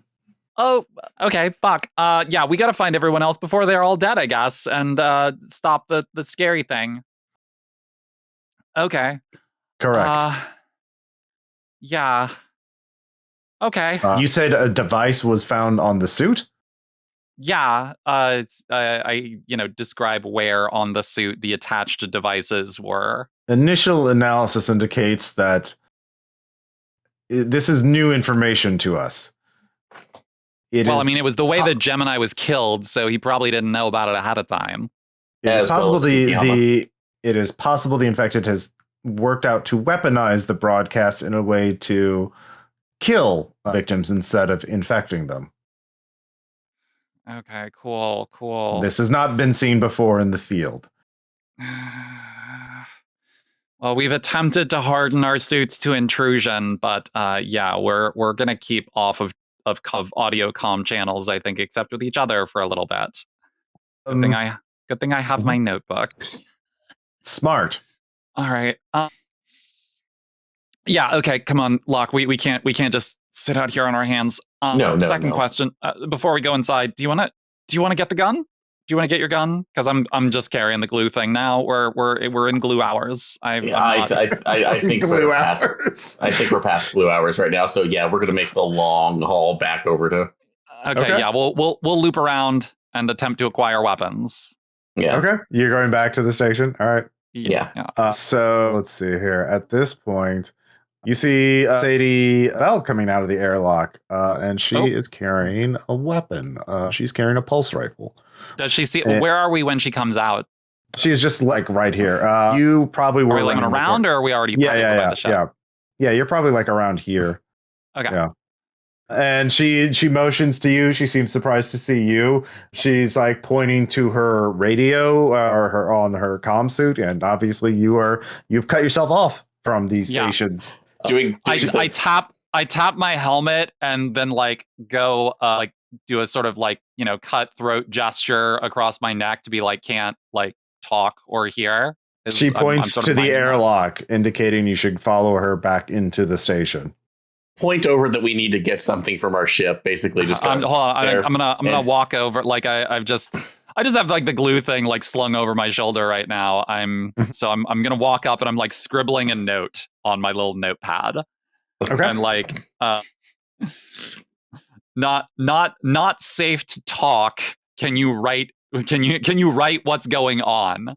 She looks at you for a moment, and she looks very it's hard to read her expression because spacesuit obviously, and she holds the piece of paper up to her suit, and then motions for you to go inside the airlock, and is slinging the rifle's pointed in the air, but Sadie is a veteran Marine, so yeah she is not.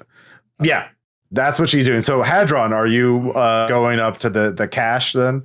Yeah, well, she's at least Porter's trying to take this. I'm trying to sneak off. Go. So. I have as much of a weapon as I have. Yeah. And she kind of points and you go off, but she kind of realizes she can't herd both of you at the same time. But she points at you, Porter, to go in, and she'll follow you in.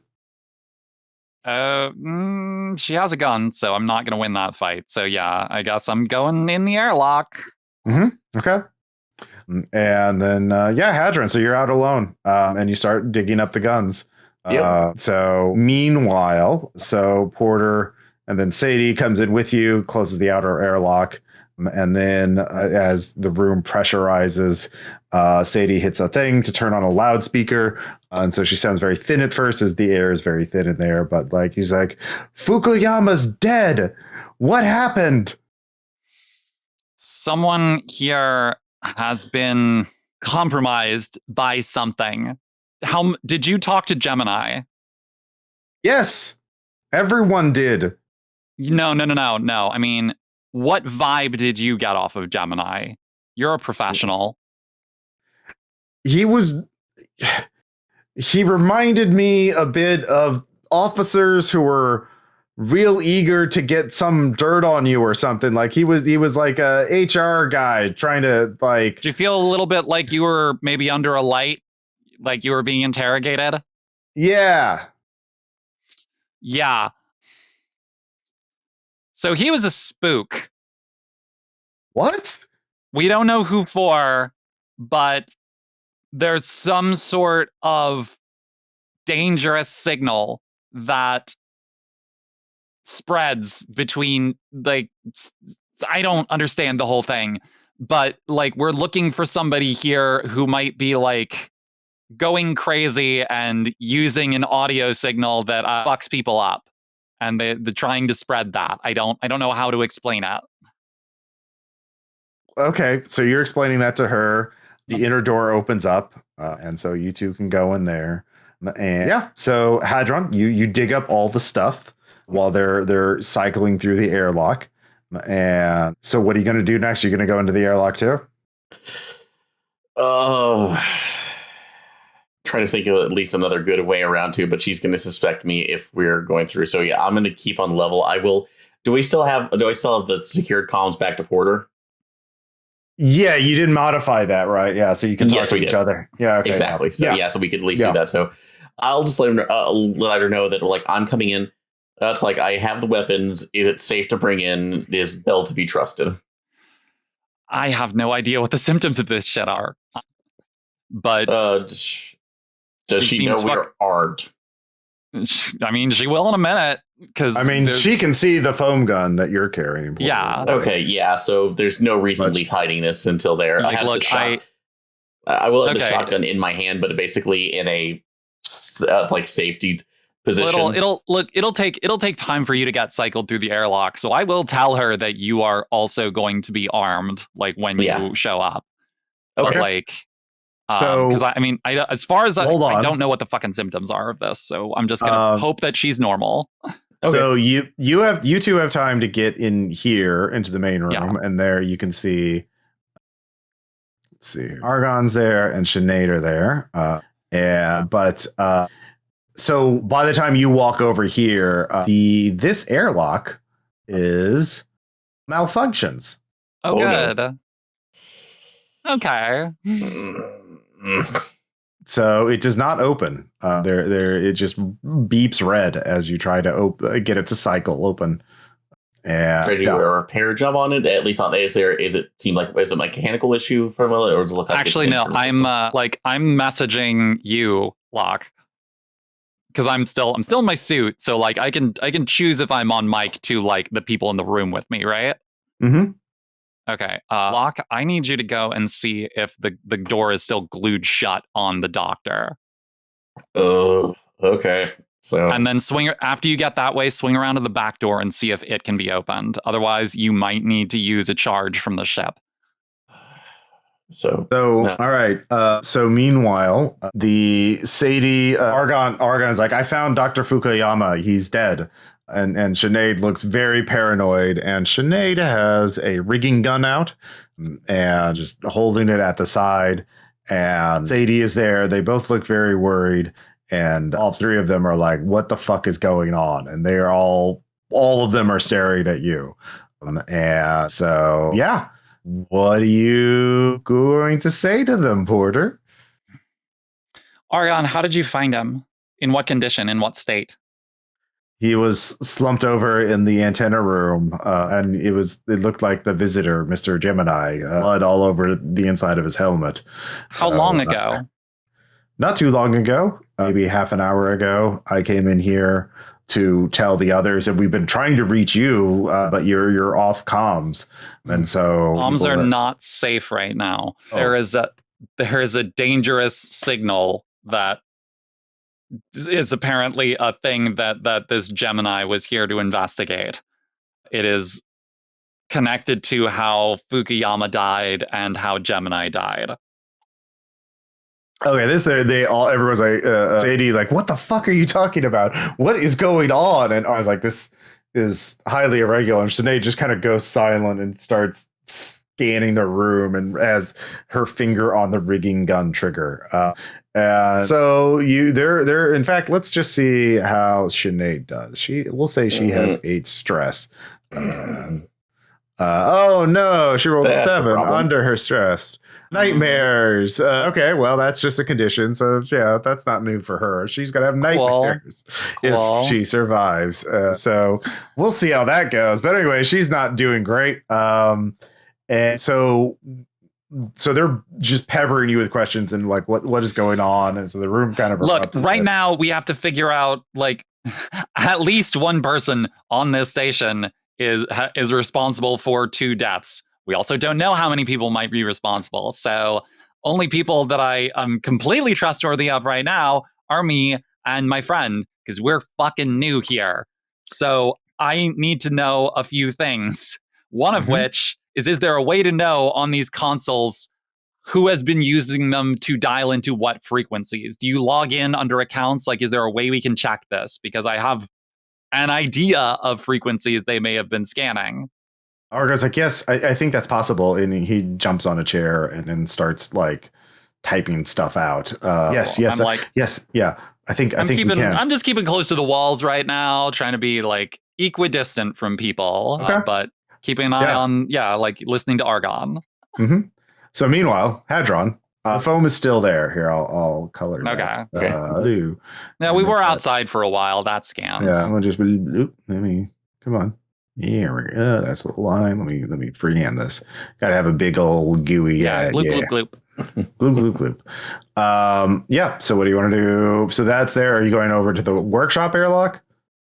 I'm going to start. Well, I'm going to communicate that back to Porter. Just let her know. All right. That's like our seal is still on. It is unbroken. Okay. I'm just basically just going to tap like a single like beep acknowledge or something. So I am moving around to the other airlock to see if it is still accessible. Yeah, it's still green. Do you want to go in? Yes, I do, but I'm leveling the shotgun. Okay. It's like if that room is empty, stay in it for now. So understood. Give me intelligence. And do you have a skill? What skills do you have? Do you have Rimwise? No. That so there's a 10% custom skill here. That's weird. I will say yes, I do have Rimwise. So okay, give me intelligence plus Rimwise. Yeah. All right. What's that? All right. So let's do 74. Hope to God that actually does something this time. We'll see. 71. Hey, you made it. Enter, but you open the airlock door, and in your paranoid nature, you look up. And there is something magnetically stuck to the ceiling that wasn't there before. A gray box, metal box. So you see that, and what do? I'm going to say you see this when you're out just after you open the door. Okay. So what do you want to do? Letting to like Porter, tell Porter, there's another object in here in the ceiling. I'm going to attempt to dislodge it to see what it is. Keep them from coming in the room. We're all just talking right now. All right. So, but yeah, I will get up there and then see if I can try to disengage it. It's magnetic locks to see what we have. Okay. Hopefully it's not a mine.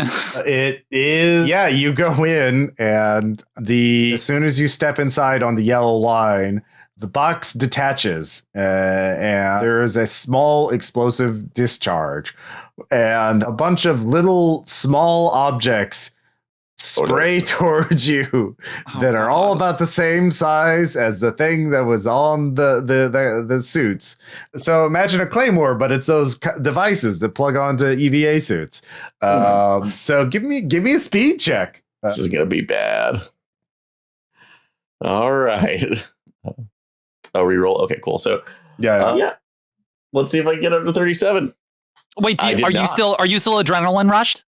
Oh yeah, you do have advantage. Okay, I do have advantage. All right. If it's within that time window. Mm-hmm. Yep. All right, cool. Let's give that a shot. So all right, one more. Please. Ought to. All right. Praise be to Android adrenaline. What are you carrying in your hands? The shotgun right now. You put the shotgun up, and they magnetize onto the shotgun. They fry themselves out trying to broadcast something into the shotgun instead of your suit. Add 1 stress because that's automatic. Yeah, that's fucked up. They just tried to kill you. Yeah, I almost died. I had a broadcast mine come out to me. It's like somebody else is trying to Let's like kill us on this side. Has anyone? I'm attempting to remain calm. Has anyone else been out through the back airlock since? Like, where is everyone? Do we know? I'm Tao was going trying out to that make way this when- sound. I'm trying to make this sound casual as I look at Tao. Yeah, everybody except Sinead actually went outside at one point or the other. Well, Sadie, I just came out just to find out where you two were. But No, I mean out the Argon- back. Yeah. We all, I mean, yeah, we did. Pretty much everybody except me. They did not. But Who was the last person? Sadie didn't back- because she went out the front one. Yeah. So Who was the last person from back there? I gesture at the door with the glue gun. I thought it was Claude. I thought it was Sonia. Oh, they're both back in the bunks. And everyone looks down the hallway towards room 5. Okay, I need all of you to disconnect yourself or mute or whatever you've got to do to external comms, because if they send you this signal, it will fuck you up or possibly kill you. We have to. Yeah. Okay. And you're sure that it wasn't. Everyone in this room is sure that none of you were the last ones out through that door, right? Orgon's like, it's odd. Sonia has been using the system more than others recently. Yeah, for the last couple of months. Is there a frequency range that I can look at? I get, yeah, it's she kind of has been deleting some of her records too, but it's odd. She, in her spare time, she was working on this art project she was working on, but she seems to have stopped doing that in the last couple of months and spending more time at work. Yeah. Okay.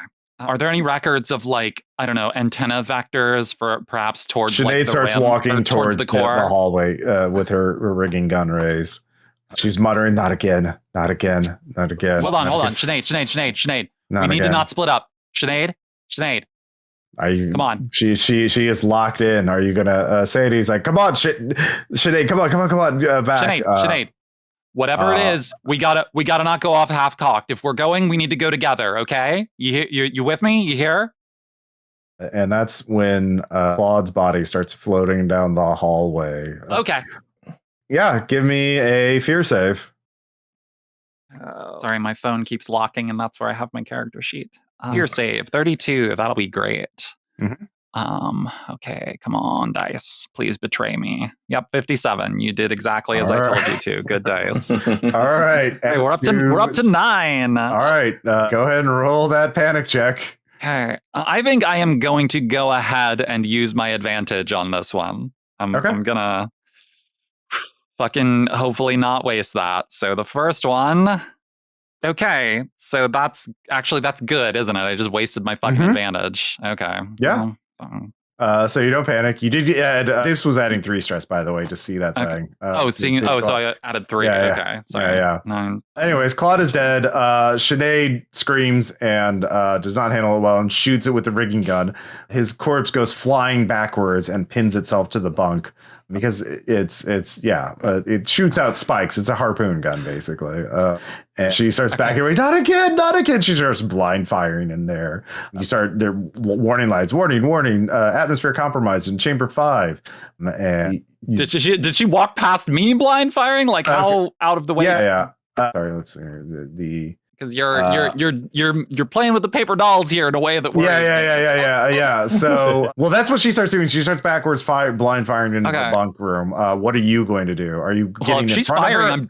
I'm ducking into the side room here. Okay, yeah. So you duck there. She starts doing that. Backing towards room 5. Atmosphere warning signs. Atmosphere laws detected in room 5. Lockdown, and a big. Let's see here. And that's when Sadie tackles her and knocks her to the ground. Those two are wrestling. Okay, gotcha. Yeah. And Argon is just like, meanwhile, Hadron, what are you doing? Are you coming back in here? I absolutely am. So all right. So you cycle through the airlock back in there. And the warning lights are clacking that room 5 is compromised. And that's when the station shudders a bit coming from that direction.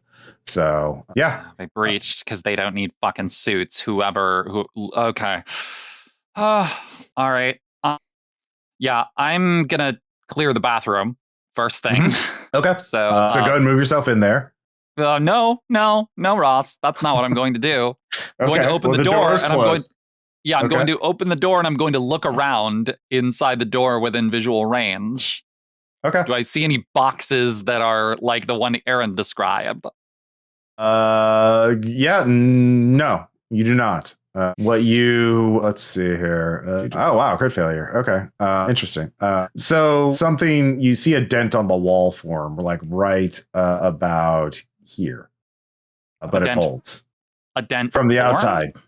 Like something just pounded a dent into this wall, like right there. Oh, shit. I fired glue at that. I mean, the wall holds firm. Okay. Yeah. So something hit the outside. Okay. Locke, are you online? So yes, I am. What's up? Although I'm watching, they've struggling here. Bell and Melinda are there, and Tao. Sinead and Sadie are fighting. Sadie is winning, basically wresting the rigging gun out of Sinead's hands as Sinead is freaking out. Not again! Not again! I can't be the lone survivor again. And Sadie's like, shut the fuck up! God, you fucking head case!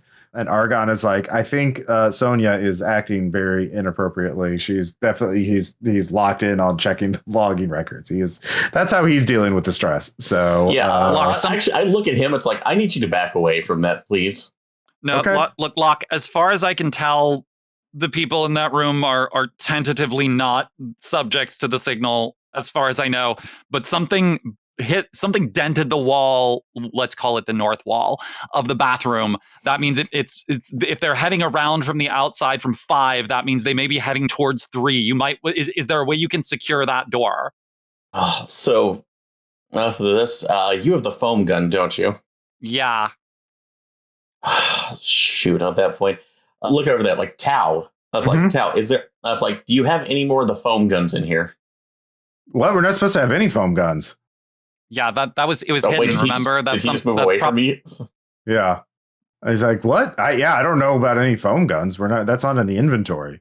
That's okay. So the bathroom is empty then, like, as far as I can see? Yeah. Okay. Yeah. Okay. Well, in that case, while he's looking over there, I'll move over to the main console and computer checks. Is there any lockdown procedures for lockdown protocols for the airlocks that I can engage on this side?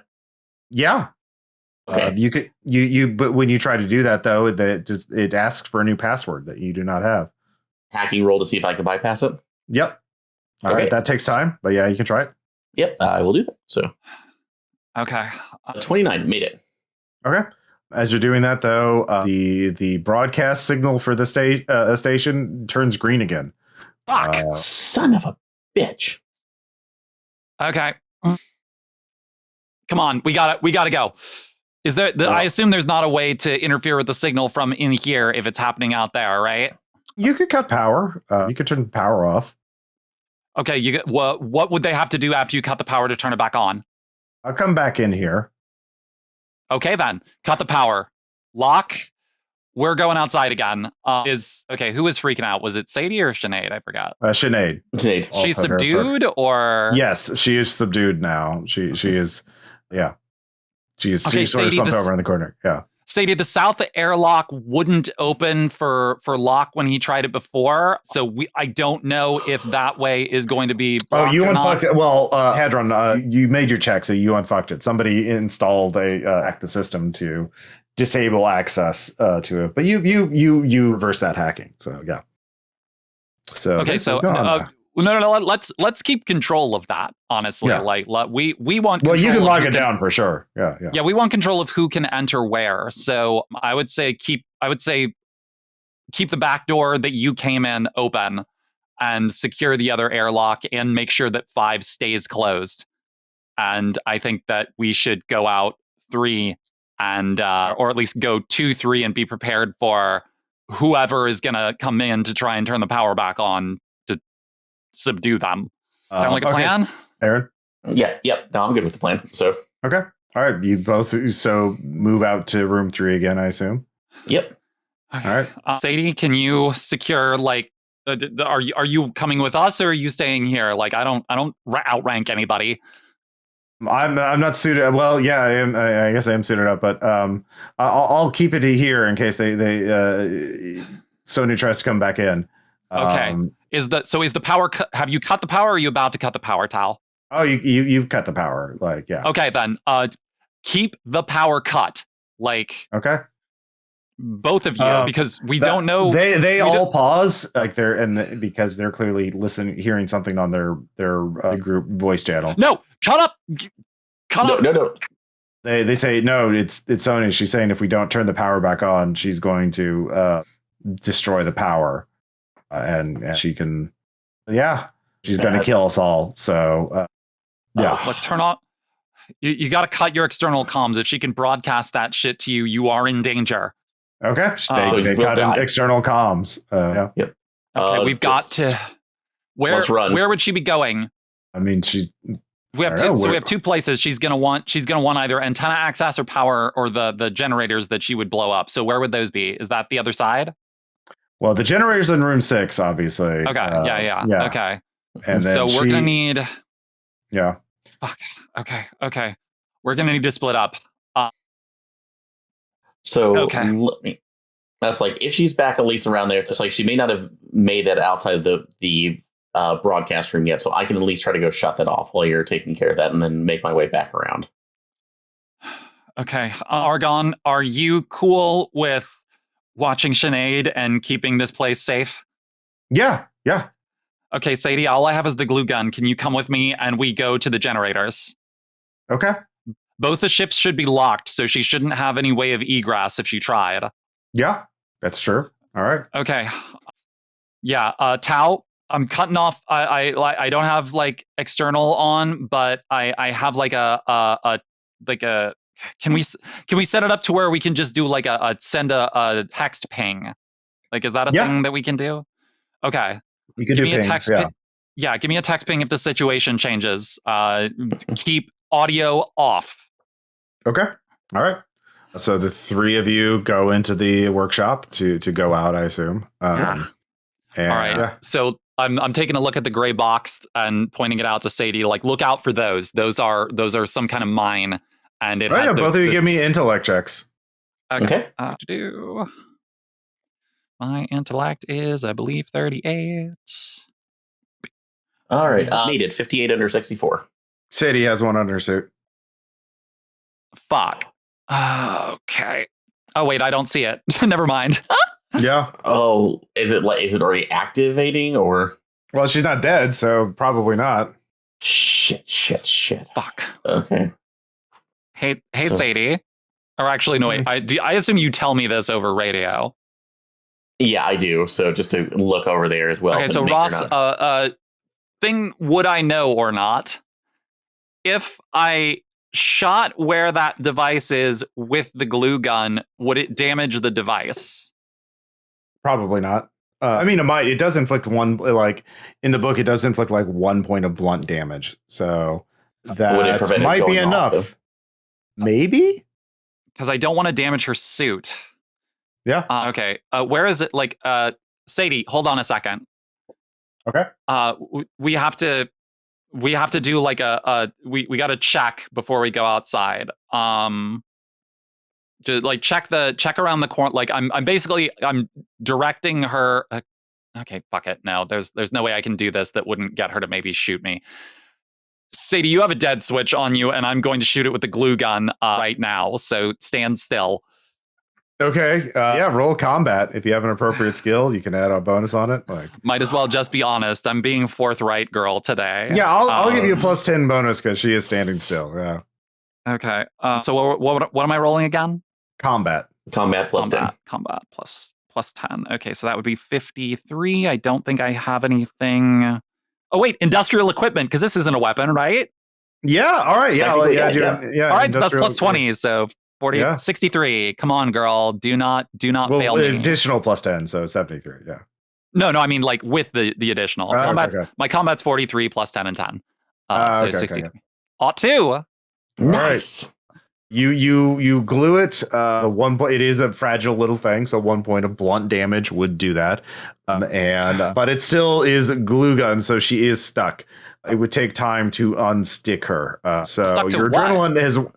Well, I mean, it's a bunch of glue, and it explodes. Oh, I thought okay, I thought it might come out in like globs. I wasn't sure. No, Okay. no. It's the role was to make sure that the maximum impact was on there, but like that's on her chest, right? So like, and you're in a tight, cramped space. Like she is glued.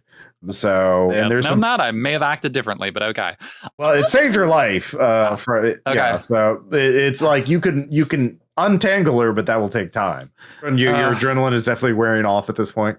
That's Okay, right. So, Sadie, fuck. Okay, Sadie, you got it. Can you cut yourself off of the glue thing without damaging your airlock suit, your EVA suit?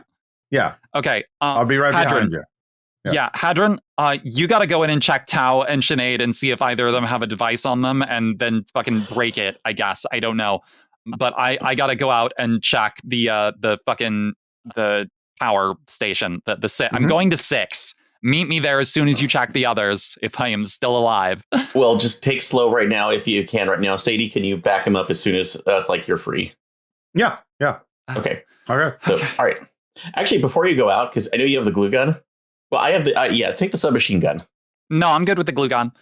I'm not a combat girl. Glue gun I can use. Like I got my glue gun, I got my nail gun, I got my crowbar. These are my implements. You just take care of things on your own. Okay, don't die then. So, all right. I am more likely to fuck up with a gun than I am with a tool. That's a fair point too. So Hadron, you start checking Argon and Sinead's suit. That'll take some time. And Porter, you start making your way. Are you being slow and careful, in which case you don't need a check, or do you want to make it roll speed We're rolling speed because you know what? I have 0G as a skill. All right, yeah, you do get to add 0G to this. All right, so that's 41 plus 10, 51. Fuck! Oof. Oh, God. That is a crit failure. Add a few points of stress. I'll give you an option. You can either go flying off into space yourself, or you can trip and lose the foam gun. No, I'm gonna go for option 3. I'm going to glue myself to the ground. All right, yeah, okay. I'm gonna glue one of my feet to the ground. Yeah, give me a panic check. This is not good. No, it is not. Okay, wait. How many did I just got? Just 2? one. Oh, okay. Yeah, just one. Yeah. Okay, hold on. That puts me at 12. Good, and I already burned my advantage. All right, clear you. Give me a D20. Perfect. Equal. On the button. On the button. Haunted condition. So yeah, you're going to be haunted by this. I bet. Yeah. So you don't take any immediate penalties, but you gain this condition. So okay, I'm adding condition. I am haunted. Haunted. Yep. Much like a house. You can call me this because of the way that I'm haunted. Your radio starts transmitting like a faint bit of static. You realize there is an intense radio signal that is overwhelming other nearby signals. So anything that is receiving any radio, it is like, Sonia is transmitting now herself, and you're very close to her. Okay, I'm going to send a fast message to Hadron about the strong signal and cut my radio. Yeah, hey, you're also Argon's picking this up too. It's like I think she's transmitting outside. What? And yeah, there he like, can't you hear that static? It's just on the ship's PA or the station's PA system. Now by this time you've cleared both of them. They do not have devices on them, but the signal goes out. The outer airlock has opened on the south end. Fuck. In the room. Yeah, I don't know that. Okay, I can't know that. Yeah, she is coming in. And Sinead gets up and starts staggering away. So she does not want any part of this. That's fine. At this point, I unsling the submachine gun, give it to Argon, and said, like, we're defending this right now, and start moving towards the entrance. So okay. All right. So the inner airlock opens up, and then that closes, and then the door opens up, and I didn't change the icons, but she is no longer Sonia Bilson. And so it is just a creature of shadow and static that is. You can hear it in your head a little bit now, and just even without the radio, static that is just eating at the edges of your mind and trying to work its way in. And it make a sanity save. Yep. So that's how it went. All right. Come on, under 23.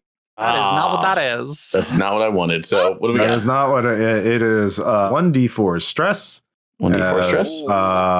3. 3. Oh, don't love that. And you have disadvantage on attack rolls against it.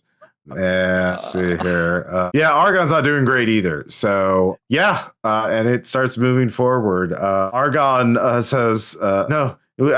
He kind of staggers back. I need to shut out the signal. Like I have a built-in radio. And he starts going to the console. What are you going to do as your action?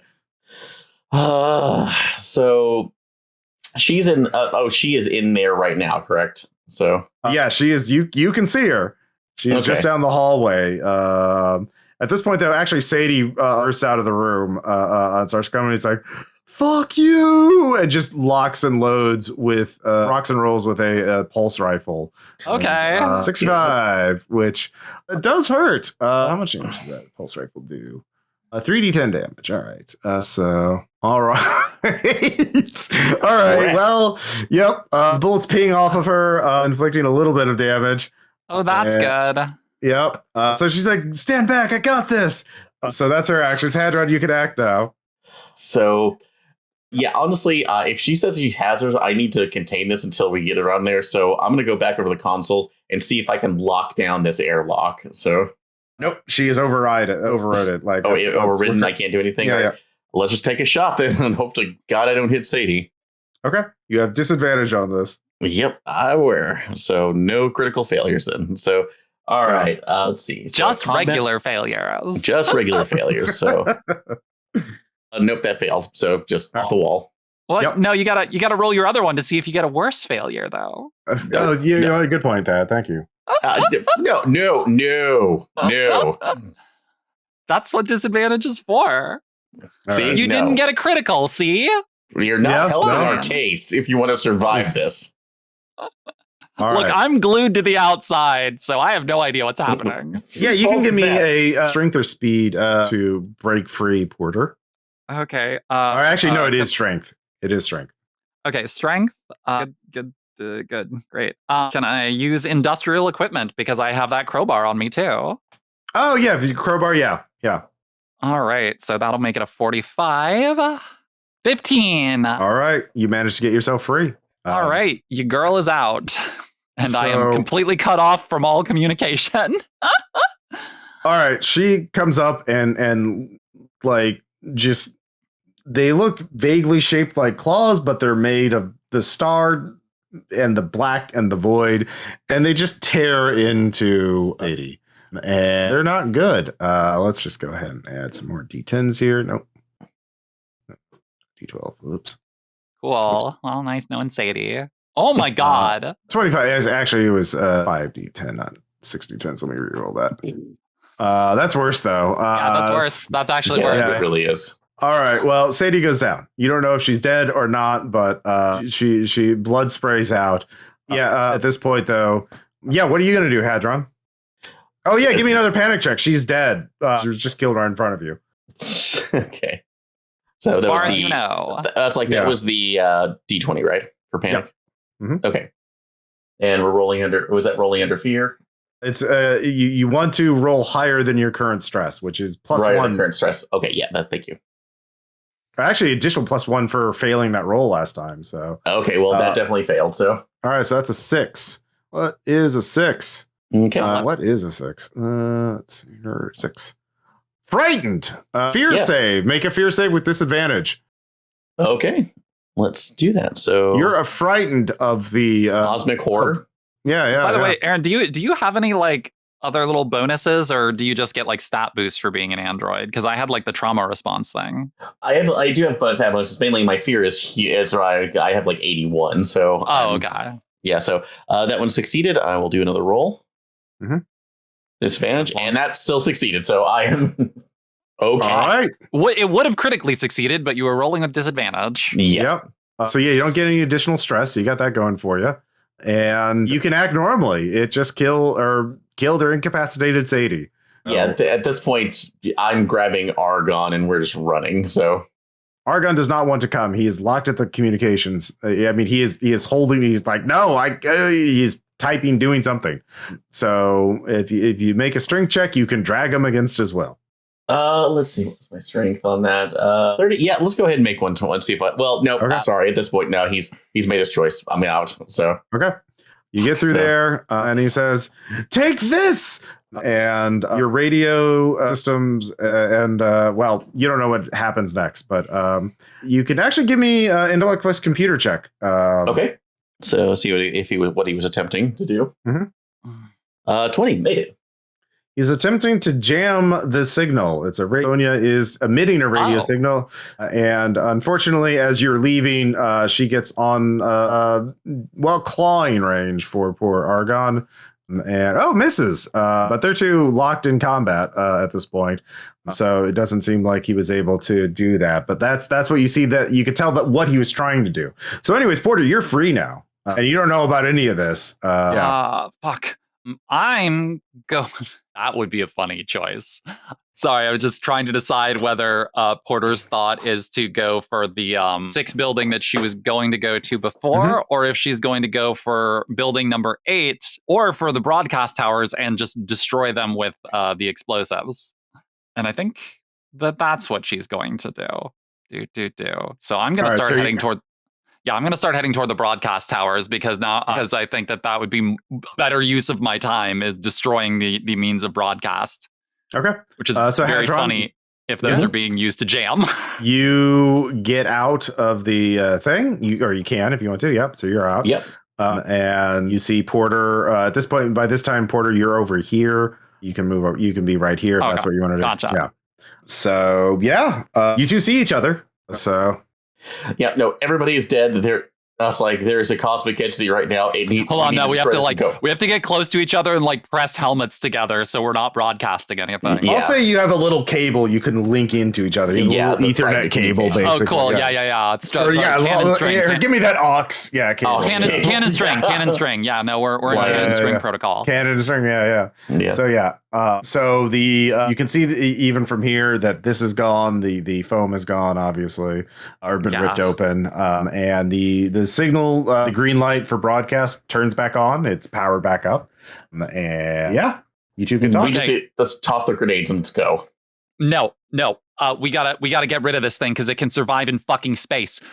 I need you to go in there and pull the plug on the broadcast manually as quick as you can. I'm going to head back toward the door. If I can incapacitate it with glue, maybe we can fucking blow it up with charges.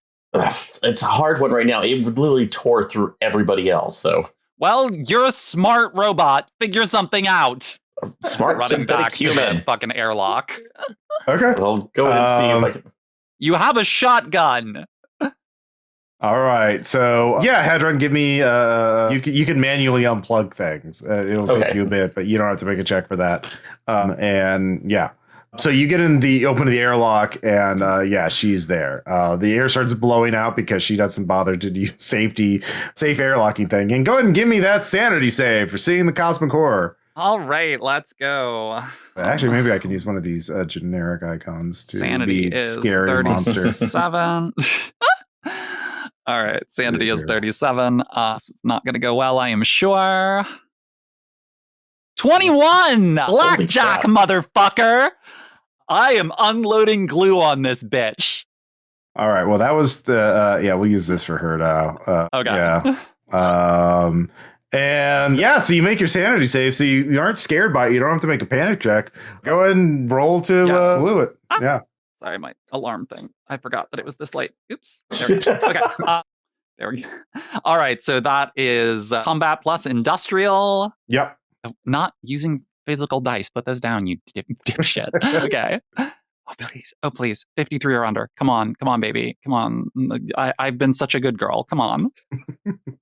40. Yes. All right. You glue her. She is stopped in her tracks as she Okay, gets, physical how do knowledge. the charges work? Are they remote? Are they timer? What are we doing? I don't know. Do you have any? That's intellect to figure that shit out. I'm pulling them out. I'm looking up Actually, the industrial charges. equipment. I'll let you use intellect plus industrial equipment. Yeah. To figure it out or to use them or both? Like, what are we doing? To figure it out, to use it Okay, successfully. so intellect plus industrial, so that's gonna be 48. Okay. I'll say if you crit fail, it'd be funny. If you regular fail, you 31. All right, you can set a radio signal to remote detonate. You can put a timer on it, those are the two ways you can do that. Okay, I am spraying her with more glue. Mm-hmm. She gets a chance to. Okay, yeah. Lots. Okay, yeah. I want to see how easy that is for her. All right, she does have disadvantage on this, but she rolled her 1 for her first one, and rolled a 64, and she has a 65 to do things like this. So she snaps out of it. So go ahead and give me another. Yeah, go ahead and give me one more. Okay. What was my fucking 40 something? Yeah, 48, I believe. 48. Or no. Oh no, combat plus that is 53. Okay, yeah, 53. Fuck. All right, okay. you glue the ceiling as you're a little twitchy. Meanwhile, Hadron, you've had time to unplug the machine, obviously, the antenna. What are you doing next? Yeah. At that point, I need to make sure he's at least okay with it as well. Although, shoot, with that, actually, everything is. I mean, you didn't have to unplug it. You could do something else with it if you wanted to, but yeah. Yeah. With that, trying to think. We have to. I can't disengage it completely as well. So, I actually do want to try something though. If it will be a computer, maybe not a hardware thing, but if we should die or something, I can't do it. Do a computer check to basically rig a high voltage electrical shock to if they try to re-engage any of this. That would take too much time. There's no hardware to do that. They don't have a stun gun built into this thing, right? So you'd have to. Just at least try to at least trap something else. That's not really.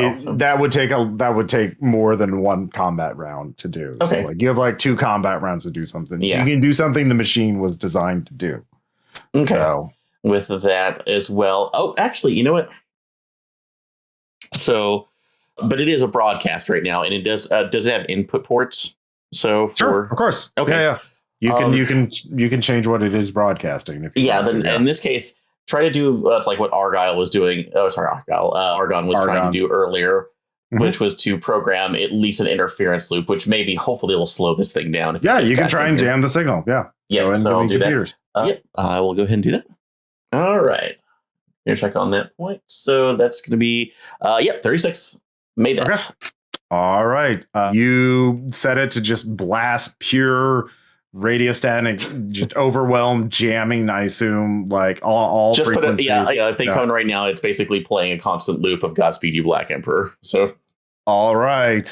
Go ahead and let's see here. It gets to make a save to resist that. And it rolls a 91, which is not good for it. So, Aaron, do you want to roll a percent D100 or should I roll a D100? I'll do a percentile D100. So, okay. All right. A high number for this thing. All right. 85. 85. All right. So here's what you see, Porter. It rips out of the glue, and you fail to hit it again as it's coming crashing down on you. Its entropic claws raised in the air. You could see it annihilating particles of matter that come across it, the bit of asteroid dust and spare parts from the broken machines in this room. And then there's just pure radio static as your comms equipment fries and Hadron's and it fries, and it just there's no air. The air is leaking out. There's no sound, right? But you could just see this thing just sort of decoalesce as it just is eradicated by pure radio noise. It is destroyed. Takes 85 damage. That's Black Emperor worked. Yes, and it is just gone without a trace. I jam over the comms right now. Porter, you still we don't have comms right now, buddy. If you you're just jamming signal. Yeah, you don't know any of this shit. Yeah, you don't know any of this. then I'll just run over to it as well. Yeah, so it's like, that's what you have to do. Mhm. so, You can Like, use are you can on okay? string. Yeah, cannon string. It evaporated. Oh, God. So, okay, then I think actually what I did actually manage to do we caused enough dissonance for this thing to go out. We gotta check on the others. We gotta see if they're dead or if they got infected or whatever. We gotta clear the scene. We gotta. Well, guns out on this point, but probably since this was ported through the entire base, it's probably, if it had any vectors, it's probably gone. So the two of you go back in. Yeah, you someone can try to save Sadie's life and Argon's life. There's not time for one person to do both, so you pick one and make an intellect check. I mean, I'm probably gonna be better at Sadie because I don't know as much about androids, so I'm gonna go like rim wise, like see what I can patch together. Whereas Sadie, yeah. Yep. Oh yeah, sorry. Let me bring them back. Yep. Over here? Okay, yeah. I'm gonna say rim wise, and I'm just gonna try and like staunch whatever I can with like dipshit like street medicine. Sure. All right, so that's intellect plus 10, so that'd be 48. 44! Critical success! All right, you save Sadie's life. Remove 2 stress. So she looks up at you lovingly as you're holding her. As you can feel the muscles in her eyes. I lean down and like bonk my helmet into hers. Yep. Yeah, you managed to patch her suit. She'd almost died, but they build those Marines tough. So Hadron, yeah, intellect, not computers, hardware. Lots of milky white fluid floating around here. We'll see if we can get anything. So all right, see if he's going to be if you can bishop him. Yeah. 74. Unfortunately, 10 under. So 10 over. You mean? Yeah, 10. Yeah, 10 over. So basically, it was 10 under. I know. Yeah. So, but nope. He has expired. He is finally retired. I was gonna say it. God damn it. But Sinead comes back. She was hiding in the bathroom, and she's just, oh my God, I'm not. Other people survived this time. Thank God. I think you need to go back to Earth. So I'm gonna message the fucking quantum thing. I guess is like vector neutralized. Do not tell the marshals. Tell any survivors to keep their mouths shut about it. Blame it on a space. They mentioned a group of isolationist terrorists who attack corporate executives and that kind of thing. Blame it on them. Will the survivors be safe? Yes. Okay. Are you lying?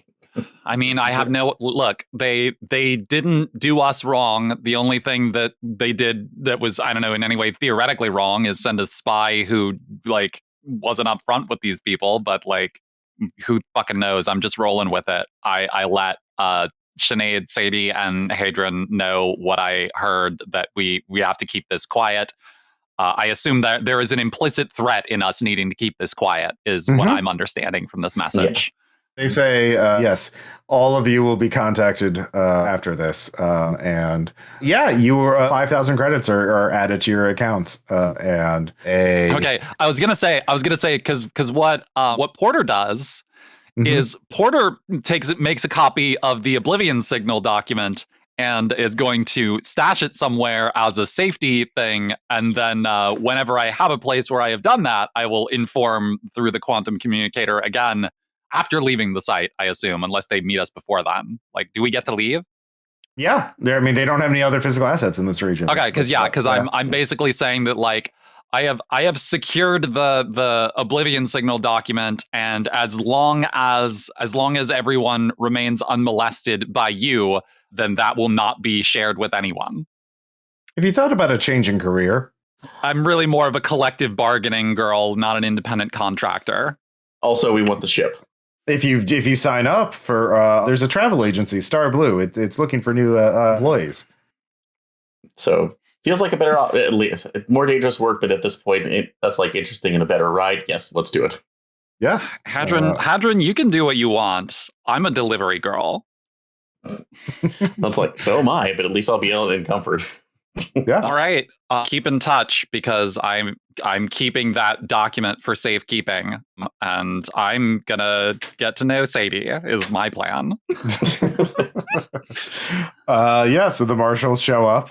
They lock it down. A new team will be assigned to the station after a bit of cleanup and repair. And the incident is erased as just an industrial accident. And life is hard out in the Outer Rim. And Hadron goes to work for a travel agency. And Porter is the monitor. Tabs are kept on Porter, but yeah. And Porter's keeping tabs on the other survivors. Well, yeah, Porter, you have a new co-pilot now. You have Sadie. Sadie wants a career change too. Sick. I like a girl who knows how to work a weapon. Yeah, exactly. So yeah, that's the Oblivion broadcast. A little bit of the thing. That was good. I am shocked we fucking survived. Aaron with the last minute fucking save. Just to see about that too. Although I really do like the idea of the creature right now. That's again the sound wave Ephemian that just comes out of nowhere. Ross with haunted signals. What a fucking shock. I don't know. Very original for me. So no, it was good. It was good. Like it was very you, and I don't mean that as an insult. It was very good. Yeah. So yeah, this scenario, Heroic Maps showed me several sci-fi horror themed maps, and I picked this one because it's a whole station. I can do all kinds of things. Yeah. And I thought of actually two things. Obviously, The Thing is an influence, but a movie called Identity from 2003 with John Cusack in it. Oh yeah. Okay. See, I was thinking like Weird Signal. I was gonna go with like Pontypool or something. Well, yeah. Well, the whole thing. Well, in terms of gameplay, though, it's like who's the killer out of all? All these weirdos. And I hated the twist in Identity. That movie annoyed me. Well, that's true. It's a flawed movie for sure. But was that the one where the killer kept switching bodies or? No, that's Fallen. Fallen. Okay, thank you. So it's the roadside motel and it's raining. And that one. Okay, yeah. So isolated place with these weirdos, and the main way, if you'd been more low key about it, is just to casually talk to people and realize the main you can actually randomize who the killer is. Nice. I just rolled the D6 and rolled the 6, and that was Sonia. Everyone here has something that they do in their spare time and if you figured out one of them has not been doing that for the last couple months because they got hooked on the broadcast. And so if you talk to Sonia, talk to the others, everyone knows what everyone else is doing. Got hooked on Signal Wave. Yeah, exactly. Yeah. Look, I get it. Yeah. I enjoy that genre as well. Yeah. So Fukuyama has his research project. Argon composes music. If you talk to Sinead, she actually survived another thing where like a mutant, an alien popped out and killed everybody, and she was this lone survivor. But she got a black mark on her record, and so like she could only get a job out here, and so she spent her time applying for other jobs. And so she's screaming, "Not again, not again!" And Sadie, she was making her own psychedelics as and going out and meditating in space. Hell as therapy. I win. I win the scenario. Through the power of lesbian street medicine, I now have a girl with guns who knows how to make fucking psychedelics. Best possible ending. I win. I win a Mothership. Yeah. Claude was actually part of a multi-year heist. His job was to monitor communications between certain settlements. So he's like an inside man. He's an inside man. So, but he was listening. That's why he's listening to all this chatter and everything. And Sonia was actually from a rich family, but ran away and she was trying to make basically a visual novel, but with Mothership level hologram tech to prove she was a real artist. And that's what all classic literature was visual novels. Like, is there another kind here? Exactly. But in this case, she'd given it up. So basically, when you run this, you roll D6 to determine who's the killer, and just you can figure it out by they're not doing their thing anymore. So Fukuyama had given up on his research, and people are like, that's kind of weird. He's doing that. You're like, oh well, he's the killer. Exactly. Yeah, thank you for catching that. Yeah, I was keeping my fucking tongue. Also, if you search for personal effects, the killer has the radio that's keyed to the device in the antenna station, so they can listen. We just never got to the fucking quarters. But yeah, Gemini went in there, but the killer figured out that Gemini was onto them and just planted the device on there. And if they plant the device, it's basically like a lethality check to survive it. But otherwise, if you listen to the signal, you have to make a sanity save, and if you fail, you get addicted, and then you gradually turn into, a space mutated monster. Yeah, basically. Unless it's the kill signal one. Yeah. The kill signal one is something that even the spy agency, the Delta Green or whatever, Space Delta Green didn't know about. But yeah, that's the scenario. And Tetrahedron Green. Tetrahedron Green. Yeah, exactly. Yeah, not Firewolf. So. Yeah, but this actually really worked better than I thought, actually, because this is great. Yeah, I really like the map itself right now. It was nice to know we were kind of in relation constantly. Yeah, I liked the way that you use the fog of war stuff really well. Mm-hmm. That was good. Yeah, you can just hide things and just bring them back at any time. And so, yeah, I like while you guys were talking early on, I had Sonya move around invisible to figure out where she was. And so, like, after you talk to Fukuyama, the antenna's like, well, she's obviously going to kill him because, she's like, where is it going to pop up the next time? So, yep. And but yeah, if you had not killed her, she would have like taken over the station, blasted the signal everywhere, or just hopped into the void, and who knows where she would have shown up. Yeah, that was real fucking good, Aaron. Good job on the signal. Yeah, if you had not done that, like she has 3 wounds and 25 health per wound. So like, oh my god, so she would have fucked you up. Yeah, so. No, I remember what I was doing. I feel bad not about saving him, but at the same time, I was like, nope, I can't shoot. I need to leave. So. Yep. But yeah, look, I think we saved a pretty healthy amount of people. Quite frankly, the fact that you saved anybody at all is pretty amazing. Like, they're all doomed. Yeah. Now we have the power couple of Shirk and Bell. Exactly. Yeah. So, any other questions about the scenario? No. That was a lot of fun. Yeah, they all have their own weapons too. By the way, like that, the foam gun you found was actually Claude's. He also had a submachine gun stashed in his bunk. He's actually a professional criminal doing a heist. So yeah, I would say that like I think something you may consider that would be amusing for you is like make a fucking static thing to play. Oh yeah, I could do that. You got something fun together, like just fuck with the players. For generalizing version, yeah. They do have like sound effects you can put into Owlbear Audio. I saw you can put like localized sound effects, so when player icons are near them, they can do that. So yeah, I'll keep that in mind. But yeah, that's it. So if you listen to this and you enjoy this scenario, you can get it on the RPPR Patreon or Heroic Maps Patreon as a PDF.